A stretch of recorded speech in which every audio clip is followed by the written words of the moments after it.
நீ ஆர்ட்ஸ் தானடா படிச்ச, எப்படி ஐடில வேலை பார்க்குற? எந்த டிகிரினாலும் பரவாயில்லண்ணா. சென்னையில் இருக்க எஸ்எல்ஏ ஐடி ட்ரைனிங் இன்ஸ்டியூட் தான் நான் ட்ரைனிங் எடுத்தேன். மாதம் 30,000 சம்பாதிக்கிறேன். சூப்பர்டா. For IT training and placement contact 8870767784.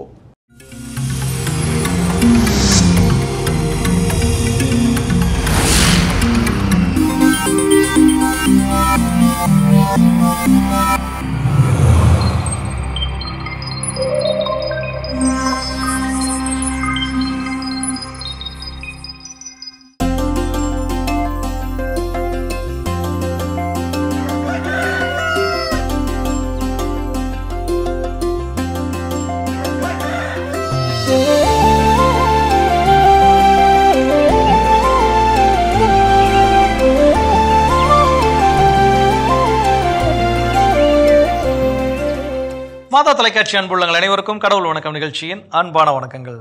வணக்கம் கல்பனா, எப்படி இருக்கிறீங்க? வணக்கம் வணக்கம் ஜோ, நீங்க எப்படி இருக்கீங்க? எல்லா நாள் போல நாள் ரொம்ப மகிழ்ச்சி தான். நான் என்னமோ காரைக்கால் எக்ஸ்பிரஸ் புடிச்சிட்டு வந்த மாதிரி பயங்கரமா வணக்கம்லாம் சொல்றேன்ல. சரி விடுங்க, நானே கமெண்ட்ஸ் பண்ணிக்கிறேன். இருந்தாலும் இறை மக்களை பார்த்துட்டோம், கடவுள் வணக்கம் நிகழ்ச்சி தளத்துக்கு வந்துட்டோம் அப்படின்னா ஒரு உற்சாகம் தான். இந்த உற்சாகத்தோடவே கதைக்குள்ள போயிடலாம். கண்டிப்பா. 2 முட்டை வியாபாரி ஒரு கிராமத்துல 2 பேருமே நல்ல முட்டை வியாபாரம் பண்றவங்க தான். இருந்தாலும் அந்த முட்டை பார்த்தீங்கன்னா கிராமத்துல அவ்வளவு சீக்கிரம் கிடைக்காது. அவங்க வந்து போயிட்டு வெளியூர் கிராமத்துல போய் சந்தையில தான் போயிட்டு அந்த முட்டையெல்லாம் எடுத்துட்டு வரணும். அந்த மாதிரி அவங்க மாட்டு வண்டியில 2 பேருமே நண்பர்கள் தான். அப்ப 2 பெட்டி கொண்டு போறாங்க. 2 பெட்டி கொண்டு போய் முட்டையெல்லாம் வாங்கி பெட்டிக்குள்ள வச்சிடுறாங்க. ஒரு நண்பர் என்ன பண்றாரு, உஷாரா பூட்டு வாங்கி ஒரு பெட்டிக்கு போடுறாரு. நம்ம இந்த இடத்துல உஷாருன்னு சொன்னாலும் இன்னொரு நண்பர் என்ன சொல்றேன், சரியான முட்டைலாம் இருப்பான் போல இருக்கு, பெட்டியில தான் போட்டு தாப்பால போட்டாச்சு, போட்டு முட்டையை வச்சாச்சு, அப்புறம் என்னத்துக்குலாம் பூட்டு வேற அப்படின்னு. எனக்காக நான் போட்டுக்கிறேன், இப்போ உனக்கு என்னடா பிரச்சனை, வேணா நீ வாங்கி போட்டுக்கிறேன்னா இல்லை இல்லப்பா கிளம்பு அப்படி சொல்லிட்டு கிளம்பிடுறாரு. ஒரு இடத்துல அவங்களுக்கு ரொம்ப தண்ணி தாகம் எடுக்குது. சரி போய் தண்ணி குடிக்கலாம் சொல்லிட்டு மாட்டு வண்டியை நிற்க வச்சுட்டு போய் தண்ணி குடிக்கலான்னு பைப்பில் போயிட்டு தண்ணி பிடிச்சிட்டு குடிச்சிட்டே இருக்கும் போது ரிட்டர்ன் வந்து பார்க்குறாங்க, ஒரு பெட்டி கீழே விழுந்து உடஞ்சி முட்டையெல்லாம் உடஞ்சிருந்தது. காரணம் என்னன்னு பார்த்தீங்கன்னா அந்த மாட்டு வண்டி ஃபுல்லாக குரங்குகள் வந்து அவ்வளோ அட்டகாசம் பண்ணிட்டு போயிருக்காங்க. ஆனால் பூட்டு போட்டுருந்தார் பார்த்தீங்களா உஷாரா, அவர் வந்து தப்பிச்சிட்டாரு. அவருடைய முட்டையும் பாதுகாப்பாக இருந்தது. அந்த இடத்துல அவர் ஒரே ஒரு பார்வை தான் அந்த நண்பனை பார்த்தாரு. வாய்ப்புகள் அப்படின்றது யாரும் தரமாட்டாங்க, அதை நம்ம தான் ஏற்படுத்திக்கணும். அதே நேரத்தில் நம்ம முட்டாள்தனமா யோசிக்கணும்னு மற்றவங்கள நினைப்போம், ஆனால் நம்ம தான் முட்டாள்தனமா சில காரியங்களை செய்திருப்போம். இது நம்மளுடைய வாழ்க்கை பாடமா நம்ம எடுத்துக்கலாம். நிச்சயமா சிறப்பான கதை, சிறப்பான சிந்தனை. இந்த சிந்தனையோட நாளை தொடங்கலாம். இப்போ ஆலய தரிசனம் பார்க்கலாம்.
நீதிகளும் நேர்மைகளும் தேடிடும் நேரங்களில் ஜாதிகளும் சமயங்களும் தாண்டிடும் காலங்களில் நீதிகளும் நேர்மைகளும் தேடிடும் நேரங்களில் ஜாதிகளும் சமயங்களும் தாண்டிடும் காலங்களில் சுயநலம் மறந்து வரும் நிலை நினைந்து சுயநலம் மறந்து வரும் நிலை நினைந்து போராடி வாழ்வோம் உமதன்பில் நனைந்து உந்தன் சந்நிதி வருகின்றோம் அன்பில் நாயகனே தேவா உந்தன் சந்நிதி வருகின்றோம் அன்பில் நாயகனே அன்பிலே நாங்கள் அரசுக்கு அமைக்க அன்பிலே நாங்கள் அரசுக்கு அமைக்க ஆகாரம் நீயே அருள் புரிவாயே உந்தன் சந்நிதி வருகின்றோம் அன்பில் நாயகனே. சிறப்பான ஆலய தரிசனம். எஸ், இந்த இணைய காலை வேளையில் நம்ம பார்த்துட்டோம் ஜோ. இன்றைய நாள் கடவுள் வணக்கம் நிகழ்ச்சி இந்த தளம் வந்தாச்சு. நம்மளுக்கு என்ன ஒரு மெசேஜ் வந்து கொடுக்க போகுது அப்படின்றத நம்ம பார்ப்போம். ஸோ இன்னைக்கான சிந்தனை என்ன அப்படின்னா, வாய்ப்புகள் அப்படிங்கிறது சில நேரங்களில் பிறர் கொடுக்கலாம், சில நேரங்கள் நாமளே உருவாக்கி கொள்ள வேண்டிய ஒரு சூழல் அப்படிங்கிறது கூட என்ன பண்ணலாம் இருக்கலாம். ஆனால் அது ரொம்ப ரொம்ப முக்கியமான ஒன்று. வாய்ப்புகள் எல்லோருக்கும் எல்லா நேரங்களும் கிடைக்குமா அப்படின்னு கேட்டால் கிடையாது. ஆனால் அது கிடைக்கின்ற பொழுது அதை வந்து அப்படி எவ்வளோ டக்குன்னு போய் நம்ம அதை எடுத்து பயன்படுத்தி கொள்கிறோம். அது ரொம்ப ரொம்ப அவளை இருக்க முக்கியம். பிடிச்சிக்கணும். எஸ், என்னுடைய ஆசிரியர் அடிக்கடி சொல்லுவாரு, அந்த சொல்லுவாங்க, இந்த அதிர்ஷ்ட தேவதை காலிங் பெல் கதவை தட்டுது, காலிங் பெல் அமுக்குது அப்படின்னா சடார்னு கதவை வந்து படார்னு உள்ள இழுத்து போட்டுறணும் அப்படின்னு அடிக்கடி. ஸோ வாய்ப்புகள் அப்படிங்கிறது அப்படிதான். வாய்ப்புகள் வந்து உங்களுடைய வீட்டு கதவை தட்டுது, இல்லை உங்க வீட்டு காலிங் பெல் அடிக்குது அப்படின்னா சடார்னு கதவை வந்து படார்னு உள்ளதுக்கு நல்லா இருக்குங்க. Dialogue very good. ஏன்னா அதை விட்டு விடக்கூடாது அப்படிங்கிறது. கண்டிப்பா. இப்போ வாழ்க்கையில சில நேரங்கள்ல சில மனிதர்களை நாம அடையாளப்படுத்திருப்போம், இல்லை நம்மள சிலர் என்ன பண்ணிருப்பாங்க, சொல்லியிருப்பாங்க, என்னப்பா அவன் பேய் மாதிரி வேலை பார்க்குறான். அப்போ அந்த வாய்ப்புகளை ஒரு பேய் மாதிரி நான் அதை வந்து கிராப் பண்ணிக்கணும், அதை பிடிச்சிக்கணும் அப்படின்னா நான் செய்ய வேண்டிய செயல்கள் என்னென்ன. ஏன்னா பல நேரங்கள் இந்த வாய்ப்புகளை இழந்த பிறகுதான் நம்ம என்ன பண்றோம், இதை மிஸ் பண்ணிட்டோமே, நம்ம மட்டும் செஞ்சிருந்தோம்னா எப்படி இருந்திருக்கும், நமக்கு இந்த பேரும் புகழும் கிடைச்சிருக்கோமே, மாறி இருக்குமே, எல்லாமே நம்ம என்ன இழந்து விட்ட பிறகுதான் அதனுடைய அருமை என்ன பண்ணுது நமக்கு தெரியுது. அதான் சொல்லுவாங்க, கைகளில் இருந்து தூக்கி எரியும் வரை தெரியவில்லை, கைகளில் வைத்திருந்தது வைரம் என்று அப்படின்னு சொல்லி.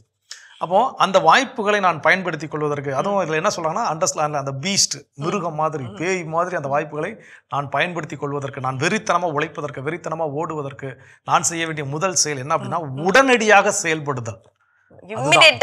Immediate action, act immediately. நம்ம பல நேரங்கள் இந்த வாய்ப்புகள் எடுக்கிறதுக்கு முன்னாடி என்ன பண்றோம்னா, ஓவர் திங்கிங் அதிகமா. இதை நான் எடுத்தேன் அப்படின்னா என் ஃபேமிலியோட டைம் ஸ்பெண்ட் பண்ண முடியுமா, அந்த பிரச்சனை வந்துச்சுன்னா என்ன பண்றது, எனக்கு பொருளாதார தேவைகள் இதை நிவர்த்தி செய்து விட முடியுமா, ஒருவேளை பண சிக்கல் வந்துச்சுன்னா என்ன பண்றது. நம்ம என்ன பண்ணுவோம், அப்பதான் சிந்திக்காத பல செயல்களை குறித்து சிந்திக்க ஆரம்பிச்சோம். எதெல்லாம் வாய்ப்புகளே இல்லையோ, நடக்குமோ நடக்காதான்னு தெரியாத உறுதியற்ற நிலை, அதுதான். இது நடக்கும் அப்படின்னு உறுதியா தெரிஞ்சு திங்க் பண்றது வேற, இது வந்து உறுதியற்ற நிலை. நம்ம திங்க் பண்ணக்கூடிய எல்லாமே ஓவர் திங்கிங், அது நடக்குமா நடக்காதானே தெரியாது. ஸோ அப்போ அந்த உறுதியற்ற நிலையில் இருக்கக்கூடிய விஷயத்த ஒரு ஓவர் திங்க் பண்ணி நம்ம கிடைக்கக்கூடிய வாய்ப்புகள் என்ன பண்ணிடுறோம், இழந்து விடுகின்றோம். ஒரு ஸ்கூல்ல இன்னைக்கு இருக்கிறாங்க ஸ்டூடெண்ட்ஸ், யாரா பேச்சு போட்டியில் பேசுறேன்னு கேட்டால் சடார்னு நினைச்சு என்ன பண்ணுவோம், நான் பேரை கொடுக்கும், நான் பேச்சு போட்டியில் நான் பேசுறேன், யாரெல்லாம் டான்ஸ் ஆடுங்க, நான் டான்ஸ் ஆடுறேன்.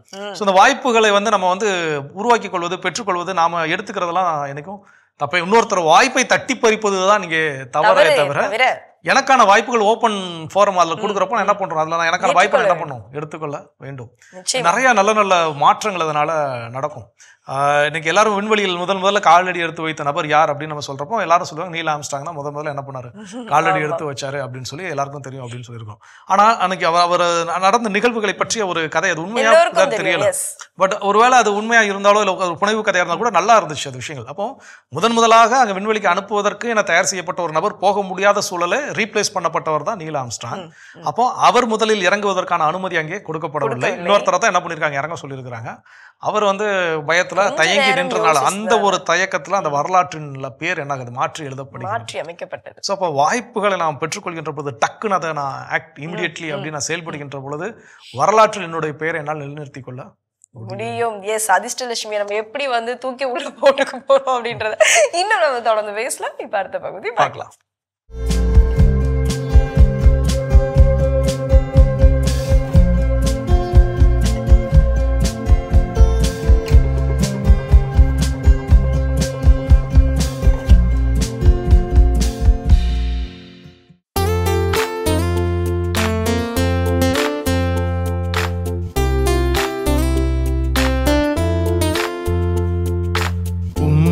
அன்பர்கள் உமது அரசின் மாட்சியை அறிவிப்பார்கள். அன்பர்கள் உமது அரசின் மாட்சியை அறிவிப்பார்கள். ஆண்டவரே, நீர் உருவாக்கிய யாவும் உமக்கு நன்றி செலுத்தும். உம்முடைய அன்பர்கள் உம்மை போற்றுவார்கள். அவர்கள் உமது அரசின் மாட்சியை அறிவிப்பார்கள். உமது வல்லமையைப் பற்றி பேசுவார்கள்.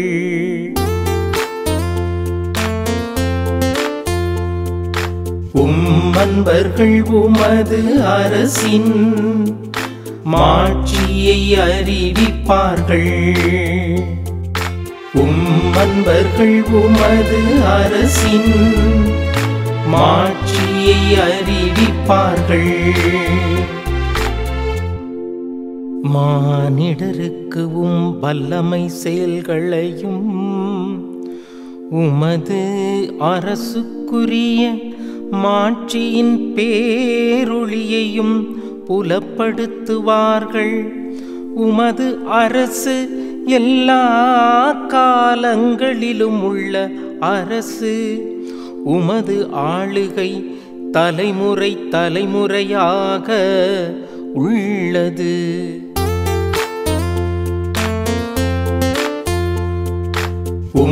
அன்பர்கள் உமது அரசின் மாட்சியை அறிவிப்பார்கள்.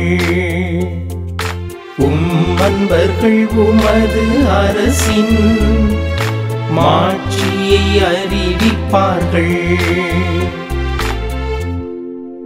ஆண்டவர் தாம் செய்யும் அனைத்திலும் நீதியுடையவர். அவர்தம் செயல்கள் யாவும் இரக்கச் செயல்களே. தம்மை நோக்கி மன்றாடும் யாவருக்கும் உண்மையாய் தம்மை நோக்கி மன்றாடும் யாவருக்கும் ஆண்டவர் அண்மையில் இருக்கின்றார்.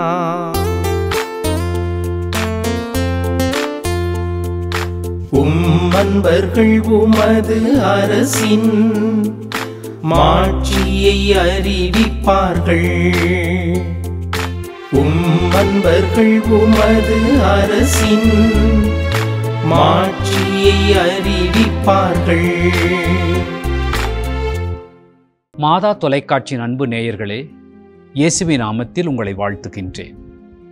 இன்று நம்முடைய சிந்தனை கொடுக்கப்பட்டுள்ள திருப்பாடல் 145. பல்லவியாக நாம் ஜெபிக்கும் இறைவசனம், உம் அன்பர்கள் உமது அரசின் மாட்சியை அறிவிப்பார்கள். இத்திருப்பாடலின் தலைப்பு என்ன என்று பார்த்தால் நமக்கு இந்த திருப்பாடலின் கருத்து புரிந்துவிடும். அதன் தலைப்பு அரசராம் கடவுள் போற்றி என்று கொடுக்கப்பட்டிருக்கின்றது. போற்றி, அதாவது பிரைஸ் என்று ஆங்கிலத்திலே சொல்கின்றோம். அதைத்தான் எபிரேயத்திலே தெஹிலா என்று சொல்லப்படுகின்றது. ஆக இது ஒரு புகழ் பாடல், புகழ்ச்சி திருப்பாடல் என்பது தலைப்பிலேயே வெளிப்படுத்தப்படுகின்றது. மேலும் இந்த திருப்பாடல் வரக்கூடிய சில வசனங்கள், குறிப்பாக முதலாவது இறை வசனம் எப்பொழுதும் போற்றுவேன், 21வது இறுதி இறை வசனம் எப்பொழுதும் போற்றுவதாக என்ற வசனங்கள் எல்லாம் போற்றியை மையப்படுத்தி எழுதப்பட்டிருப்பதினாலே இது ஒரு போற்றி அல்லது புகழ்ச்சி திருப்பாடல் என்று நாம் புரிந்து கொள்ளலாம். இந்த புகழ்ச்சி திருப்பாடலிலே ஆண்டவரின் இரக்கம், அவரது அன்பு, அவரது நீதி முதலியவை நமக்கு நினைவூட்டப்படுகின்றன. அவரது அன்பையும் இரக்கத்தை, நீதியை நினைத்து நாம் அவரை போற்றி புகழ வேண்டும் என்பதுதான் இந்த திருப்பாடலின் கருத்தாக, அழைப்பாக இருக்கின்றது. இந்த திருப்பாடலின் 2வது பகுதி, அதாவது 10வது வசனத்திலிருந்து 20 முடிய இறைவனை புகழ்வதற்கான காரணங்களையும் யார் யார் இறைவனை புகழ வேண்டும் என்பதையும் குறிப்பிடுகின்றது. 10வது வசனத்தில் நாம் வாசிக்கின்றோம், உண்டாக்கிய அனைத்தும் ஆண்டவரை புகழ வேண்டும். ஆண்டவரே, நீர் உருவாக்கிய யாவும் உமக்கு நன்றி செலுத்தும் என்று இந்த 10வது வசனம் நமக்கு சொல்கின்றது. படைப்பு என்பது கடவுளுடைய வெளிப்பாடு. அது அவருடைய அன்பின் வெளிப்பாடு, அவருடைய நன்மைத்தனத்தின் வெளிப்பாடு. எனவே படைக்கப்பட்ட அனைத்தும் கடவுளுடைய அன்பையும் இரக்கத்தையும் நன்மைத்தனத்தையும் அனுபவித்துக் கொண்டே இருக்கின்றன. எல்லா படைப்பும் ஆண்டவருடைய அந்த பராமரிப்பையும் இடைவிடாத அன்பையும் கவனிப்பையும் பெற்றுக்கொள்கின்றன. எனவே அவரது அக்கறையை அனுபவிக்கின்ற படைப்பு அனைத்தும் ஆண்டவரை புகழ வேண்டும் என்பதுதான் திருப்பாடலினுடைய ஆசிரியருடைய எண்ணமாக, கருத்தாக, படிப்பினையாக இருக்கின்றது. எனவே படைப்புகள் அனைத்தும் இறைவனை புகழ்ந்து அவரது பேரன்புக்கு சான்று பகர வேண்டும். 2வது, யார் ஆண்டவரை புகழ வேண்டும்? உம்முடைய அன்பர்கள் உம்மை போற்றுவார்கள் என்று 10வது வசனத்தில் மீண்டும் வாசிக்கின்றோம். அன்பர்கள் என்றால் யார்? அன்பர்கள் என்றால் ஆண்டவருடைய உடன்படிக்கையை மிகவும் பிரமாணிக்கமாக கடைபிடிப்பவர்கள். அதாவது ஆண்டவருக்கு உகந்த வாழ்க்கை நடத்துபவர்கள், ஆண்டவருக்கு நம்பிக்கைக்குரியவர்களாக இருப்பவர்கள். அப்படி வாழுகின்ற இஸ்ராயலர் ஆண்டவரை புகழ வேண்டும் என்று திருப்பாடலின் ஆசிரியர் அறிவிக்கின்றார். இப்படி அன்பர்களுக்கு ஒத்த ஒரு கருத்து, ஒரு பதம் புதிய ஏற்பாட்டிலே என்ன சொல்லப்பட்டு இருக்கிறது என்று பார்த்தால், புனித பவுல் அப்படிப்பட்ட வாழ்க்கை வாழக்கூடியவர்களை புனிதர்கள் என்று அழைக்கின்றார். கொரிந்தியருக்கு எழுதிய முதல் திருமுகம் 1 அதிகாரம் 2வது வசனம், கிறிஸ்துவோடு இணைக்கப்பட்டு தூயோர் ஆக்கப்பட்டு இறைமக்களாக இருக்க அழைக்கப்பட்டுள்ளவர்கள் என்று அவர் குறிப்பிடுகின்றார். எனவே தூய்மையான வாழ்க்கை வாழ்பவர்கள் ஆண்டவரை புகழ வேண்டும். புனித அகஸ்தினார் குறிப்பிடுகின்றார், மனிதர்கள் இறைவனால் படைக்கப்பட்டவர்கள். அந்த இறைவனை புகழாமல் அவர்களால் வாழ்க்கையில் நிறைவை காண முடியாது என்று சொல்லும் பொழுது, மனிதர்கள் இறைவனால் படைக்கப்பட்டவர்கள், அதுவும் குறிப்பாக ஆண்டவருக்கு உகந்த வாழ்க்கை வாழ்கிறவர்கள் இறைவனை புகழ வேண்டும். புகழ்ந்தால் மட்டுமே வாழ்வில் நிறைவையும் மகிழ்ச்சியும் பெற்றுக்கொள்ள முடியும். எனவே அன்பர்கள், தேர்ந்தெடுக்கப்பட்டவர்கள், புனிதர்கள் இறைவனின் இடைவிடா அன்பை அனுபவிப்பதால் அவர்கள் இறைவனை புகழ்ந்து சான்று பகர வேண்டும் என்று திருப்பாடல் அழைப்பு விடுக்கின்றது. 3வதாக யார் ஆண்டவரை புகழ வேண்டும்? ஒடுக்கப்பட்டவர்கள், தேவையில் இருப்பவர்கள். இறைவன் அவர்களுக்கு செய்யக்கூடிய நன்மைகளுக்காக இறைவனை புகழ வேண்டும். தடுக்கி விழும் யாவரையும் ஆண்டவர் தாங்குகின்றார். உண்மையாய் தம்மை நோக்கி மன்றாடும் யாவருக்கும் ஆண்டவர் அண்மையில் இருக்கின்றார். தமக்கு அஞ்சி நடப்போரின் விருப்பத்தை அவர் நிறைவேற்றுகின்றார். தம்மிடம் பற்றுக்கொள்ளும் அனைவரையும் பாதுகாக்கின்றார். இப்படிப்பட்டவர்களும் ஆண்டவரை புகழ வேண்டும். இறைவனின் கருணை அனுபவிப்பவர்கள் அவரை புகழ்ந்து அவருக்கு சான்று பகர வேண்டும் என்று திருப்பாடல் இன்று அழைப்பு விடுக்கின்றது. நம்மையும் ஆண்டவரை புகழ்ந்து சான்று பகர, போற்றி சான்று பகர அழைப்பு விடுக்கின்றது. ஜெபம். ஆண்டவராகிய இறைவா, உம்மை போற்றி புகழ்கின்றோம். எங்களை படைத்ததற்காகவும், எங்களை அன்பர்களாக வாழச் செய்வதற்காகவும், எங்களுடைய தேவைகளிலே உதவி செய்வதற்காகவும் நன்றி. உம்மின் நன்மைத்தனத்தை எல்லாம் நினைத்து பார்த்து எப்பொழுதும் போற்றி புகழ்ந்து உமக்கு சான்று பகர அருள் தருவீராக. ஆமென். அருமையான தினம் ஒரு திருப்பாடல் பகுதி பார்த்துட்டோம். எனக்கான திருப்பாடலும் கேட்டாச்சு. அதோட நாம் இன்னைக்கு கடவுள் வணக்கம் நிகழ்ச்சியில் பேசிட்டு இருக்கிறோம். வாய்ப்புகள் நம் கதவை தட்டுகின்ற பொழுது அதை நான் பேய் மாதிரி செயல்பட்டு அதை நான் பெற்றுக்கொள்வதற்கும் அடைவதற்கும் வெற்றியாக்குவதற்கும் நான் என்னென்ன செய்யணும்னு பேசிட்டு இருக்கிறோம். அடுத்து என்ன செய்ய சொல்றாங்க? எஸ், இதை நினைச்சு பேய்னு நம்ம பயந்துடக்கூடாது. மற்றவங்க எதிர்க்க இருக்கிறவங்க பயந்து ஓடுற அளவுக்கு கூட அந்த வாய்ப்புகளை வந்து அமைச்சிக்கலாம். அந்த அளவுக்கு இருக்க வேண்டும். ஆனால் வாய்ப்புகள் அப்படின்ட்டு நம்ம வரப்போ எதனால அதை நம்ம வந்து மிஸ் பண்ணிடுறோம் அப்படின்னு பார்த்தீங்கன்னா நம்மளுடைய அந்த டிஸ்ட்ராக்ஷன் தான். அது இல்லாமல் நம்ம பார்த்துக்கணும். அந்த கவன சிதறல்கள்.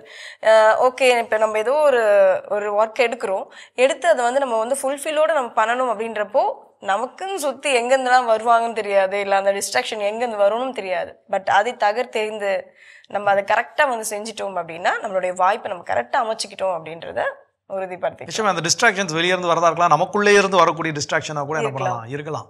அப்போ அதெல்லாம் நான் கட்டுப்படுத்துவதற்கு அதையெல்லாம் தூக்கி ஓரமாக தள்ளி வைக்கிறது ரொம்ப ரொம்ப முக்கியம். ஏன்னா வாய்ப்புகளை பயன்படுத்தணும், அதுவும் சாதாரணமான இல்லை, நான் பேய் மாதிரி செயல்பட்டு பயன்படுத்தணும் அப்படிங்கிற ஒரு முடிவு. ஒரு பீஸ்ட் மோட் செயல்படும். பேய் ரொம்ப ஆக்ரோஷமா இருக்கும் இல்லையா, அந்த மாதிரி ஆக்ரோஷமா நான் செயல்படுறதுக்கு ஸோ இல்லை அப்படின்னா பீஸ்ட் மோட் அப்படின்னு என்ன பண்ணிக்கலாம் சொல்லிக்கலாம். ஸோ பீஸ்ட் மோட்ல நான் வந்து செயல்படணும் அப்படின்னா அப்போ அந்த நேரங்கள் விஷயம் நம்ம மொபைல் ஃபோனை தூர தள்ளி வச்சிட்டால வாழ்க்கையில் நிறைய உருப்படியான விஷயங்கள் என்ன பண்ண முடியும், செய்ய முடியும். அதுவும் குறிப்பாக மொபைல் ஃபோனில் நமக்கு இந்த சோஷியல் மீடியாஸ் அப்படிங்கிற அந்த பயன்பாட்டில் எந்த ஒரு நாளைக்கு எவ்வளோ யூஸ் பண்ணுறோம், அந்தந்த ஒவ்வொருத்தருடைய தனிப்பட்ட அவங்களுடைய மொபைல் ஃபோன்லேயே ஸ்க்ரீன் டைம் அப்படிங்கிறது அதில் இருக்குது.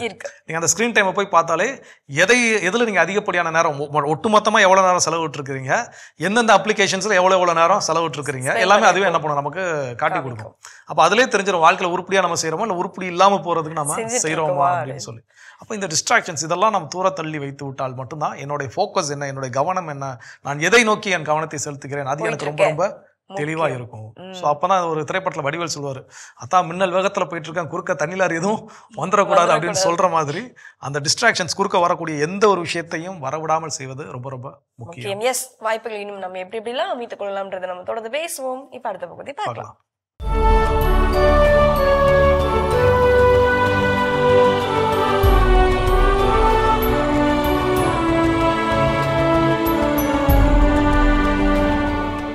அக்டோபர் 18 புனித லூக்கா. சிரியாவிலுள்ள அந்தியோக்கியா பகுதியில் வாழ்ந்த கிரேக்க பெற்றோருக்கு பிறந்தார் லூக்கா. தொடக்க காலத்தில் மனந்திரும்பிய வேற்றினத்தார்களில் ஒருவரான இவர் 4 நற்செய்தியாளர்களில் ஒருவராக விளங்குகிறார்.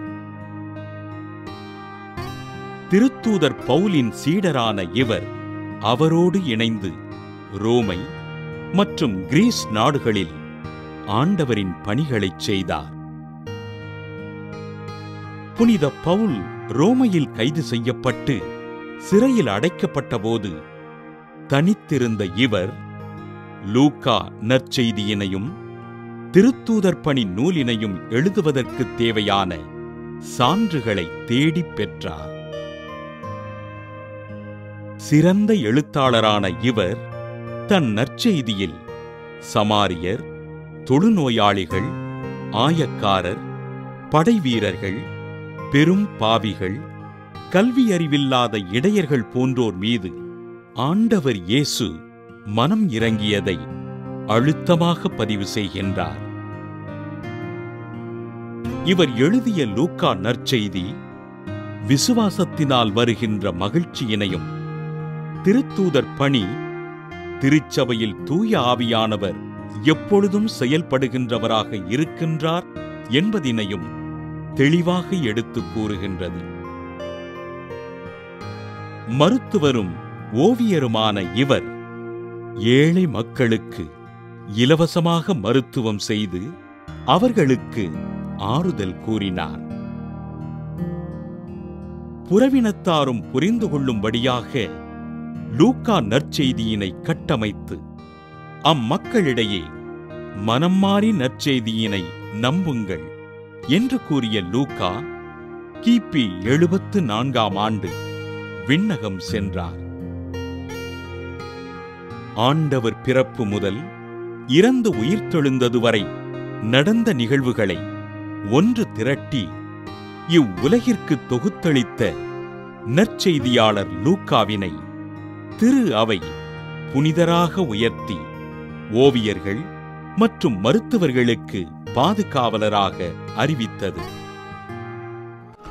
புனித லூக்காவின் திருவிழாவினை கொண்டாடுகின்ற நாம் ஓவியர்கள் மற்றும் மருத்துவர்களின் பணிகளுக்காகவும் அவர்களின் குடும்பங்களுக்காகவும் ஆண்டவரிடம் ஜெபிப்போம். சிறப்பான இன்றைய புனிதர் பகுதி நம்ம பார்த்துட்டோம் ஜோ. எஸ், நம்மளுடைய வாழ்க்கையில் கிடைக்கக்கூடிய வாய்ப்புகளை நாம் எப்படி தக்க வைத்துக் கொள்ள வேண்டும், நம்ம எப்படி அதை ஸ்ட்ராங்கா நமக்குள்ளேயே வச்சுக்கலாம், அதை நம்ம எப்படி வெற்றியாக மாற்றலாம் அப்படின்னு சொல்லிட்டு தான் இன்னைக்கு நம்ம அதை எடுத்து பேசிட்டு இருக்கோம். அந்த வகையில் அடுத்ததான் அடுத்தது என்ன அப்படி அந்த கேம் விளையாடுறவங்களுக்குலாம் தெரியும். அந்த கேம்ல பாத்தீங்கன்னா பிகினர் லெவல் அப்படின்னு ஒன்று இருக்கும். அப்புறம் இன்டர்மீடியட் லெவல் அப்படின்னு ஒன்று இருக்கும். இன்னொன்று ப்ரோ லெவல் அப்படின்னு இருக்கும். அந்த ப்ரோ லெவல் யாருன்னு பார்த்தீங்கன்னா அந்த விளையாட்டை கொடுத்து எல்லாமே கரைச்சி குடிச்ச ஒரு நபராக இருப்பார். இப்போ அந்த மாதிரியான நபர்களை பக்கத்தில் வச்சு நம்ம அந்த கேம் விளையாடணும், அவங்க சொல்லிடுவாங்க இந்த இடத்துல இது வரும், இந்த இடத்துல இது வரும், இது பண்ணணும், அதை பண்ணணும், நமக்கு கைட் பண்ணுவாங்க. ஸோ அந்த ப்ரோ லெவல். அப்போ எனக்கான வாய்ப்பு ஒன்று நான் கிடைக்குது. அப்போ அந்த வாய்ப்பை நான் பயன்படுத்திக் கொள்வதற்கு அந்த வாய்ப்பை குறித்த ஒரு ப்ரோ லெவல் பிளேயரா நான் என்ன பண்ணணும் இருக்கணும். அதை குறித்து எல்லாம் அந்த ப்ரோ பிளேயர் மத்தவங்களா இருக்க கூடாது, நாமளா இருக்கணும். அப்போ அதை குறித்து எல்லாத்தையும் அதுல என்ன நான் கற்றுக்கொள்ள வேண்டும், எனக்கு ஏற்கனவே தெரிஞ்சிருக்குதா, சூப்பர், அது இப்போ என்ன அப்டேட்டடா வந்திருக்குது, அதை நான் என்ன பண்ணணும். இப்போ இதே வேலை எனக்கு என்னன்னே தெரியல, புதுசா ஒரு வாய்ப்பு என் கையில கொடுத்துட்டாங்க, இதை புதுசா நான் என்ன பண்ண போறேன், செய்ய போறேன். அப்போ அதை நான் இறங்குவதற்கு உள்ளாக அதில் நான் எதையெல்லாம் அறிந்திருக்க வேண்டுமோ எல்லாத்தையும் நான் கற்று அறிந்திருக்க வேண்டும். அப்போ இதுல இந்த நேரங்கள்ல தான் நாம ஒரு நமக்குள்ள இருக்கக்கூடிய அந்த பீஸ்ட் மோட் அப்படிங்கிறப்போ உத்வேகத்தோடு இன்னும் சிறப்பு இதுல இது ஓகே எனக்கு இந்த நேரம் டைவர்ட் ஆகுது, ஆனா நான் டைவர்ட் ஆகக்கூடாது, என்னுடைய ஃபோக்கஸ் இதுல இருக்கணும், நான் இந்த நேரத்தில் இதைத்தான் நான் செய்யணும். ஸோ இப்போ இதை சொல்லும்போது உசேன் போல்ட்டோடைய ரெக்கார்டை இன்னொரு ஓட்டப்பந்தய வீரர் என்ன பண்ணார்னா வரலாற்றில் சாதனை முறியடிச்சார். எனக்கு டக்குனு ஒரு பேர் ஞாபகம் வரல. ஆனால் அவர் என்ன பண்ணார்னா ஊக்க மருந்து சோதனையில் சிக்கி அவருடைய பதக்கமானது பறிக்கப்பட்டுச்சு. அப்போ எல்லாருமே ஊடகங்கள் எல்லாம் அவர் குறித்து ரொம்ப அவதூறு என்ன பண்ணாங்க சொன்னாங்க. ஆனால் உசேன் போல்ட் அவரை பற்றி எதுவுமே சொல்லலை. சரி ஓகே, அவருக்கு சரி பண்ணி அவரே மீண்டும் வருவார் அப்படின்னு மட்டும் என்ன பண்ணார், அவர் சொல்லியிருந்தார். அதே நபர் மீண்டும் என்ன பண்ணாரு, ஓட்டப்பந்தய களத்துக்குள் தன்னை அப்படியே ப்ரோ லெவல், அதாவது ஒரு பீஸ்ட் மாதிரி சரியான ஹார்ட் ஒர்க். அவர் அந்த திரும்பவும் வெற்றி அடைந்த பிறகு தன்னிடமிருந்து எந்த பதக்கம் பறிக்கப்பட்டதோ அதே பதக்கத்தை திரும்ப என்ன பண்ணாரு, பெற்றுக்கொண்டார். இந்த மாதிரி ஊக்க மருந்தெல்லாம் அவர் என்ன பண்ணலாம், பயன்படுத்தல. ஸோ அப்போ அந்த மாதிரி தான் நம்மளுடைய ப்ரோ லெவல் அப்படிங்கிறது. எல்லாவற்றையும் நான் கற்று அறிந்து இந்த வாய்ப்பு எனக்கான கடைசி வாய்ப்பு, இதை நான் விட்டுட்டேன்னா என் லைஃபே அவ்வளவுதாங்கிற லெவல்ல இறங்கி நம்ம என்ன பண்ணணும், வேலை செய்ய வேண்டும். இன்னும் நம்ம பீஸ்ட் மூடுக்குள்ள போகணும் அப்படின்னா தொடர்ந்து பேசலாம். இப்ப அடுத்த பகுதி பார்க்கலாம்.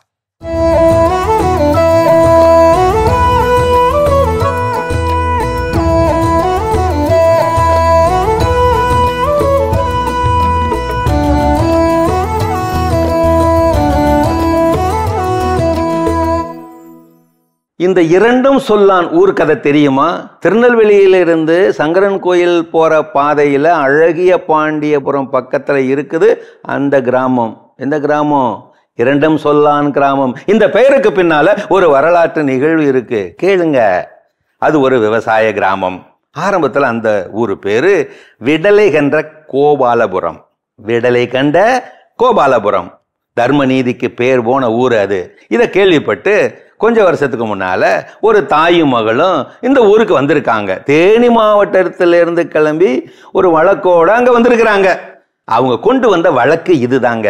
தன்னோட மகளை கூட பிறந்த தம்பி மகனுக்கு கொடுக்கறதா அல்லது கூட பிறந்த அன்னை மகனுக்கு கொடுக்கறதா? ரெண்டு முறை மாப்பிள்ளைகளுமே போட்டி போட்டுக்கிட்டு நிக்கிறாங்களே, என்ன செய்ய?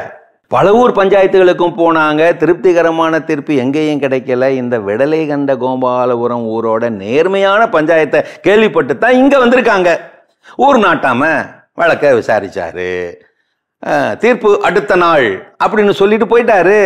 அன்னைக்கு ராத்திரி பார்த்து அந்த ஊர்ல மழை கொட்டுன்னு கொட்டி பிடிச்சுவாங்க. ரொம்ப நாளா எதிர்பார்த்த பெய்யாத மழை பெஞ்சிருச்சு அப்படின்னு அது ரொம்ப சந்தோஷப்பட்டாங்க. விடிய விடிய பேஞ்சு தள்ளி பிடிச்சு மழை, ரொம்ப சந்தோஷம் அவங்களுக்கு.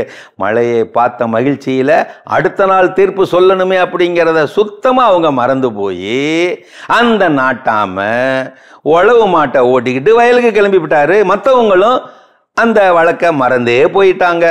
ஊரோட ஒதுக்குப்புறத்துல தங்கி இருந்த தாயும் மகளும் அடுத்த நாள் வந்து பார்த்தாங்க, யாரும் இல்லை, தீர்ப்பு கிடைக்கல. அதுக்கு அடுத்த நாள் வந்து பார்த்தாங்க, யாரும் இல்லை, தீர்ப்பும் கிடைக்கல. இப்படியே ஒரு மாசமா வந்து வந்து வந்து பார்த்தாங்க. எல்லாரும் உழுது பயிரிடல மும்முரமா இருந்ததுனால தீர்ப்பே கிடைக்கல. பொறுமை இழந்து போயிட்டாங்க தாயும் மகளும். மற்ற ஊர்லயாவது அண்ணன் மகனுக்கு கொடு, இல்ல தம்பி மகனுக்கு கொடுன்னு எதையாவது சொன்னாங்க. ஆனா இங்க ரெண்டுமே சொல்லலையே. அப்போ அவங்க ஒரு முடிவுக்கு வந்துட்டாங்க. அண்ணனுக்கும் பகை இல்லாம, தம்பிக்கும் பகை இல்லாம, அங்கேயே 2 பேரும் தீக்குளிச்சு சாக முடிவெடுத்துட்டாங்க. எந்த தீர்ப்பையும் சொல்லாத இந்த ஊர் 2ம் சொல்லான் என்று அழைக்கப்படட்டும் அப்படி சொல்லிட்டு தீக்குளிச்சு விட்டாங்க. இது தெரியாம சாயங்காலமா வந்த ஊர்க்காரங்க தீக்குளிச்சு கருகி கிடந்த 2 உடம்பையும் பார்த்துட்டு கதறி கதறி அழுதாங்க. நாட்டாமையும் கேவி கேவி அழுதுட்டாரு. அவங்க ஞாபகமா தான் அந்த ஊரு பேரு 2ம் சொல்லான் அப்படின்னு ஆயிப்போச்சு. தாயும் மகளும் தீக்குளிச்ச இடத்துல கோயில் கட்டினாங்க. தீக்குளிச்சாங்கோயில்னு பேர் வச்சாங்க. இப்போவும் அந்த கோயில் இருக்கு.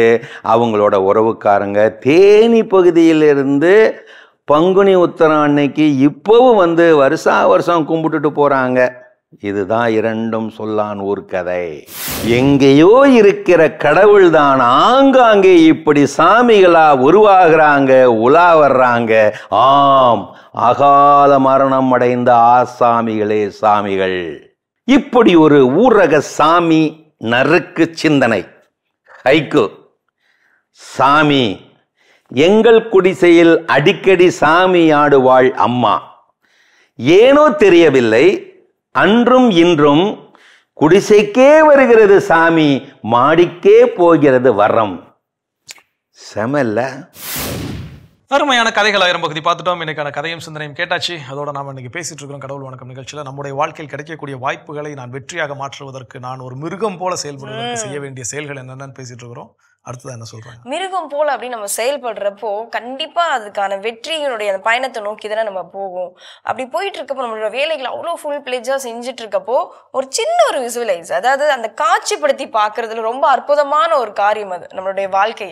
அப்படி அந்த மாதிரி நம்ம செய்யறப்போ ஓகே, நம்ம வெற்றி பெற்றால் எப்படி இருக்கும், இந்த வாய்ப்பை நம்ம இப்ப தக்க வச்சுக்கிட்டோம், இதனால கிடைக்கக்கூடிய வெற்றி இப்படி இருக்குமா அப்படின்ட்டு ஒரு சின்ன ஒரு காட்சிப்படுத்துறப்போ அது அவ்வளோ அழகான ஒரு விஷயமா இருக்கும். அதனை நோக்கி நம்மளுடைய பயணம் நகரும் பொழுது அது உண்மையா வெற்றியாக அமையும். நிச்சயமா நீங்க அதை சொல்றப்ப எனக்கு நீங்க ஒரு விஷுவலைஸ் பண்ணிட்டீங்களா? இல்ல, விஷுவலைஸ் அப்படி அது எப்பவுமே வெற்றிகளை விஷுவலைஸ் பண்ணி தான் வின் பண்ணிட்டு இருப்போம். இது என்னன்னா, விடுதியில வேலை பார்த்துட்டு இருக்கிறப்போ வந்து ஒரு வாலிபால் மேட்ச் வந்து பசங்களுக்கு இடையில டீம் பிளாக்ஸ் இடையில நடக்குது. சரி. அப்போ நான் இருந்த பிளாக்ல இருந்த மாணவர்கள் வந்து ஒரு குறிப்பிட்ட ஒரு மாணவர் சொல்லி, அவன் player, volleyball player already, so அவனை வச்சு நம்ம என்ன பண்ணிடலாம், ஈஸியாக அந்த இடம் வாலிபால் வந்து நம்ம கப் அடிச்சிடலாம், ஒன்றும் பிரச்சனை இல்லை அப்படின்னு சொல்லி இவங்கெல்லாம் ரொம்ப பயங்கர இதாக இருக்கிறாங்க. அந்த பையன் திடீர்னு என்ன பண்ணிவிட்டார் அப்படின்னா, எங்க பிளாக்ல இருந்து இன்னொரு பிளாக்குக்கு மாறிட்டாரு. அவருடைய ஃப்ரெண்டு கூப்பிட்டாருன்னு சொல்லி அப்புறம் லெட்டர்லாம் எழுதி கொடுத்து வேற ஒரு பிளாக் மாறிட்டாரு. இப்போ எங்க பிளாக்கு அவர் என்ன பண்ண முடியாது, விளையாட முடியாது. இந்த பசங்க ரொம்ப அப்செட் ஆயிட்டாங்க, ஐயோ இவன் இல்லை அப்படி. ஆனால் அதுக்கப்புறம் பார்த்தீங்கன்னா, அது வரைக்கும் எவன்லாம் வாலிபால் கிரவுண்டுக்குள்ள போகலையோ அவன்லாம் வாலிபால் விளையாட ஆரம்பிச்சான். நான் இப்போ போய் கேட்டேன், என்னடா 6 மணிக்கு உங்களுக்கு ஸ்டடி டைம் முடியும், உட்காந்து விளையாடிட்டு இருக்கேன், போங்கடா அப்படின்னு துரத்தி விடும் போதெல்லாம் ஒவ்வொரு நாளும் இதை நான் துரத்துறது என்னுடைய வேலையாகவே இருந்துச்சு. அப்போ ஒரு நாள் அவன்கிட்ட 8:30 போல நைட்டு ஸ்டடியெல்லாம் முடிஞ்சு அவங்க கிட்ட கேட்குறேன், என்ன தடா இப்படி மாதிரி பைத்தியம் பிடிச்ச மாதிரி விளையாடிட்டு இருக்கீங்க, என்ன பிரச்சனை அப்படின்னு. இல்லை சார், அவன் இருப்பான், ஈஸியாக ஜெயிச்சிட்டான்னு நினச்சா, இப்போ ஆப்போசிட் டீம் போயிட்டா, இப்போ அவனை பீட் பண்ணணும், அதுக்கேற்ற மாதிரி நாங்கள் என்ன பண்ணணும், ப்ராக்டிஸ் பண்ணணும் அப்படின்னு சொன்னாங்க. ஸோ அப்போ ப்ராக்டிஸ் பண்ணாங்க, ஜெயிச்சாங்க. அண்ட் தென் அவங்க என்ன இதை எதுக்கு சொல்ல வந்தோம் அப்படின்னா, அந்த விஷுவலைஸ் த வின் அப்படின்னு இருக்கு இல்லையா, இவங்க என்ன பண்ணிட்டாங்கன்னா, அந்த ஃபைனல் நடக்கிறதுக்கு முன்னாடியே இவங்க செலிப்ரேட் பண்றதுக்கு அந்த பார்ட்டி பேப்பர்ஸ் என்னென்னலாம் வாங்கி வைக்கணும், அதாவது நாங்கள் ஜெயிச்சிருவோம், அவரை தோக்கடிக்கிறோம் அப்படிங்கிற காட்டிலும் நாங்கள் ஜெயிச்சிருவோம் அப்படிங்கிற கான்ஃபிடென்ட்ல அவங்க அந்த பார்ட்டி நான் சொன்னே, ஜெயிச்சதுக்கு அப்புறம் அதெல்லாம் என்ன பண்ணுங்க, வாங்கி வைங்கடா, அதுக்கு முன்னாடி என்னடா அது செலிப்ரேட் பண்றதுக்கு வாங்கி வச்சிருக்கீங்க. இல்ல சார், நாங்க உறுதியா ஜெயிச்சிருவோம் சார், ஜெயிச்சு நாங்க இந்த இடத்துல வச்சு செலிப்ரேட் பண்ண போறோம் சார். ஸோ அப்போ இதுதான் விஷுவலைஸ் த வின். நமக்கு நிறைய நேரங்கள்ல நம்ம என்ன பண்றோம், நம்மளுடைய வெற்றி என்னங்கிறத விஷுவலைஸ் பண்ணி பாக்குறது இல்ல. ஒரு இலக்கை நோக்கி ஓடுறோம், அந்த இலக்கை அடைந்தால் அன்னைக்கு எனக்கு கிடைக்கக்கூடிய மகிழ்ச்சி என்ன, அதை விஷுவலைஸ் அடிக்கடி பண்ணி நம்ம செஞ்சு பார்க்க அப்ப இன்னும் ஓடணும், தொடர்ச்சியாக நான் செயல்பட வேண்டும் அப்படிங்கிற ஒரு மனநிலை எனக்குள்ள இருந்துகிட்டே. கண்டிப்பா நம்ம போக போற தூரம் என்ன அப்படின்றது தெரியும் காட்சிப்படுத்தும் பொழுது. நம்ம இன்னும் தொடர்ந்து பேசுவோம். இப்ப அடுத்த பகுதியை பார்க்கலாம்.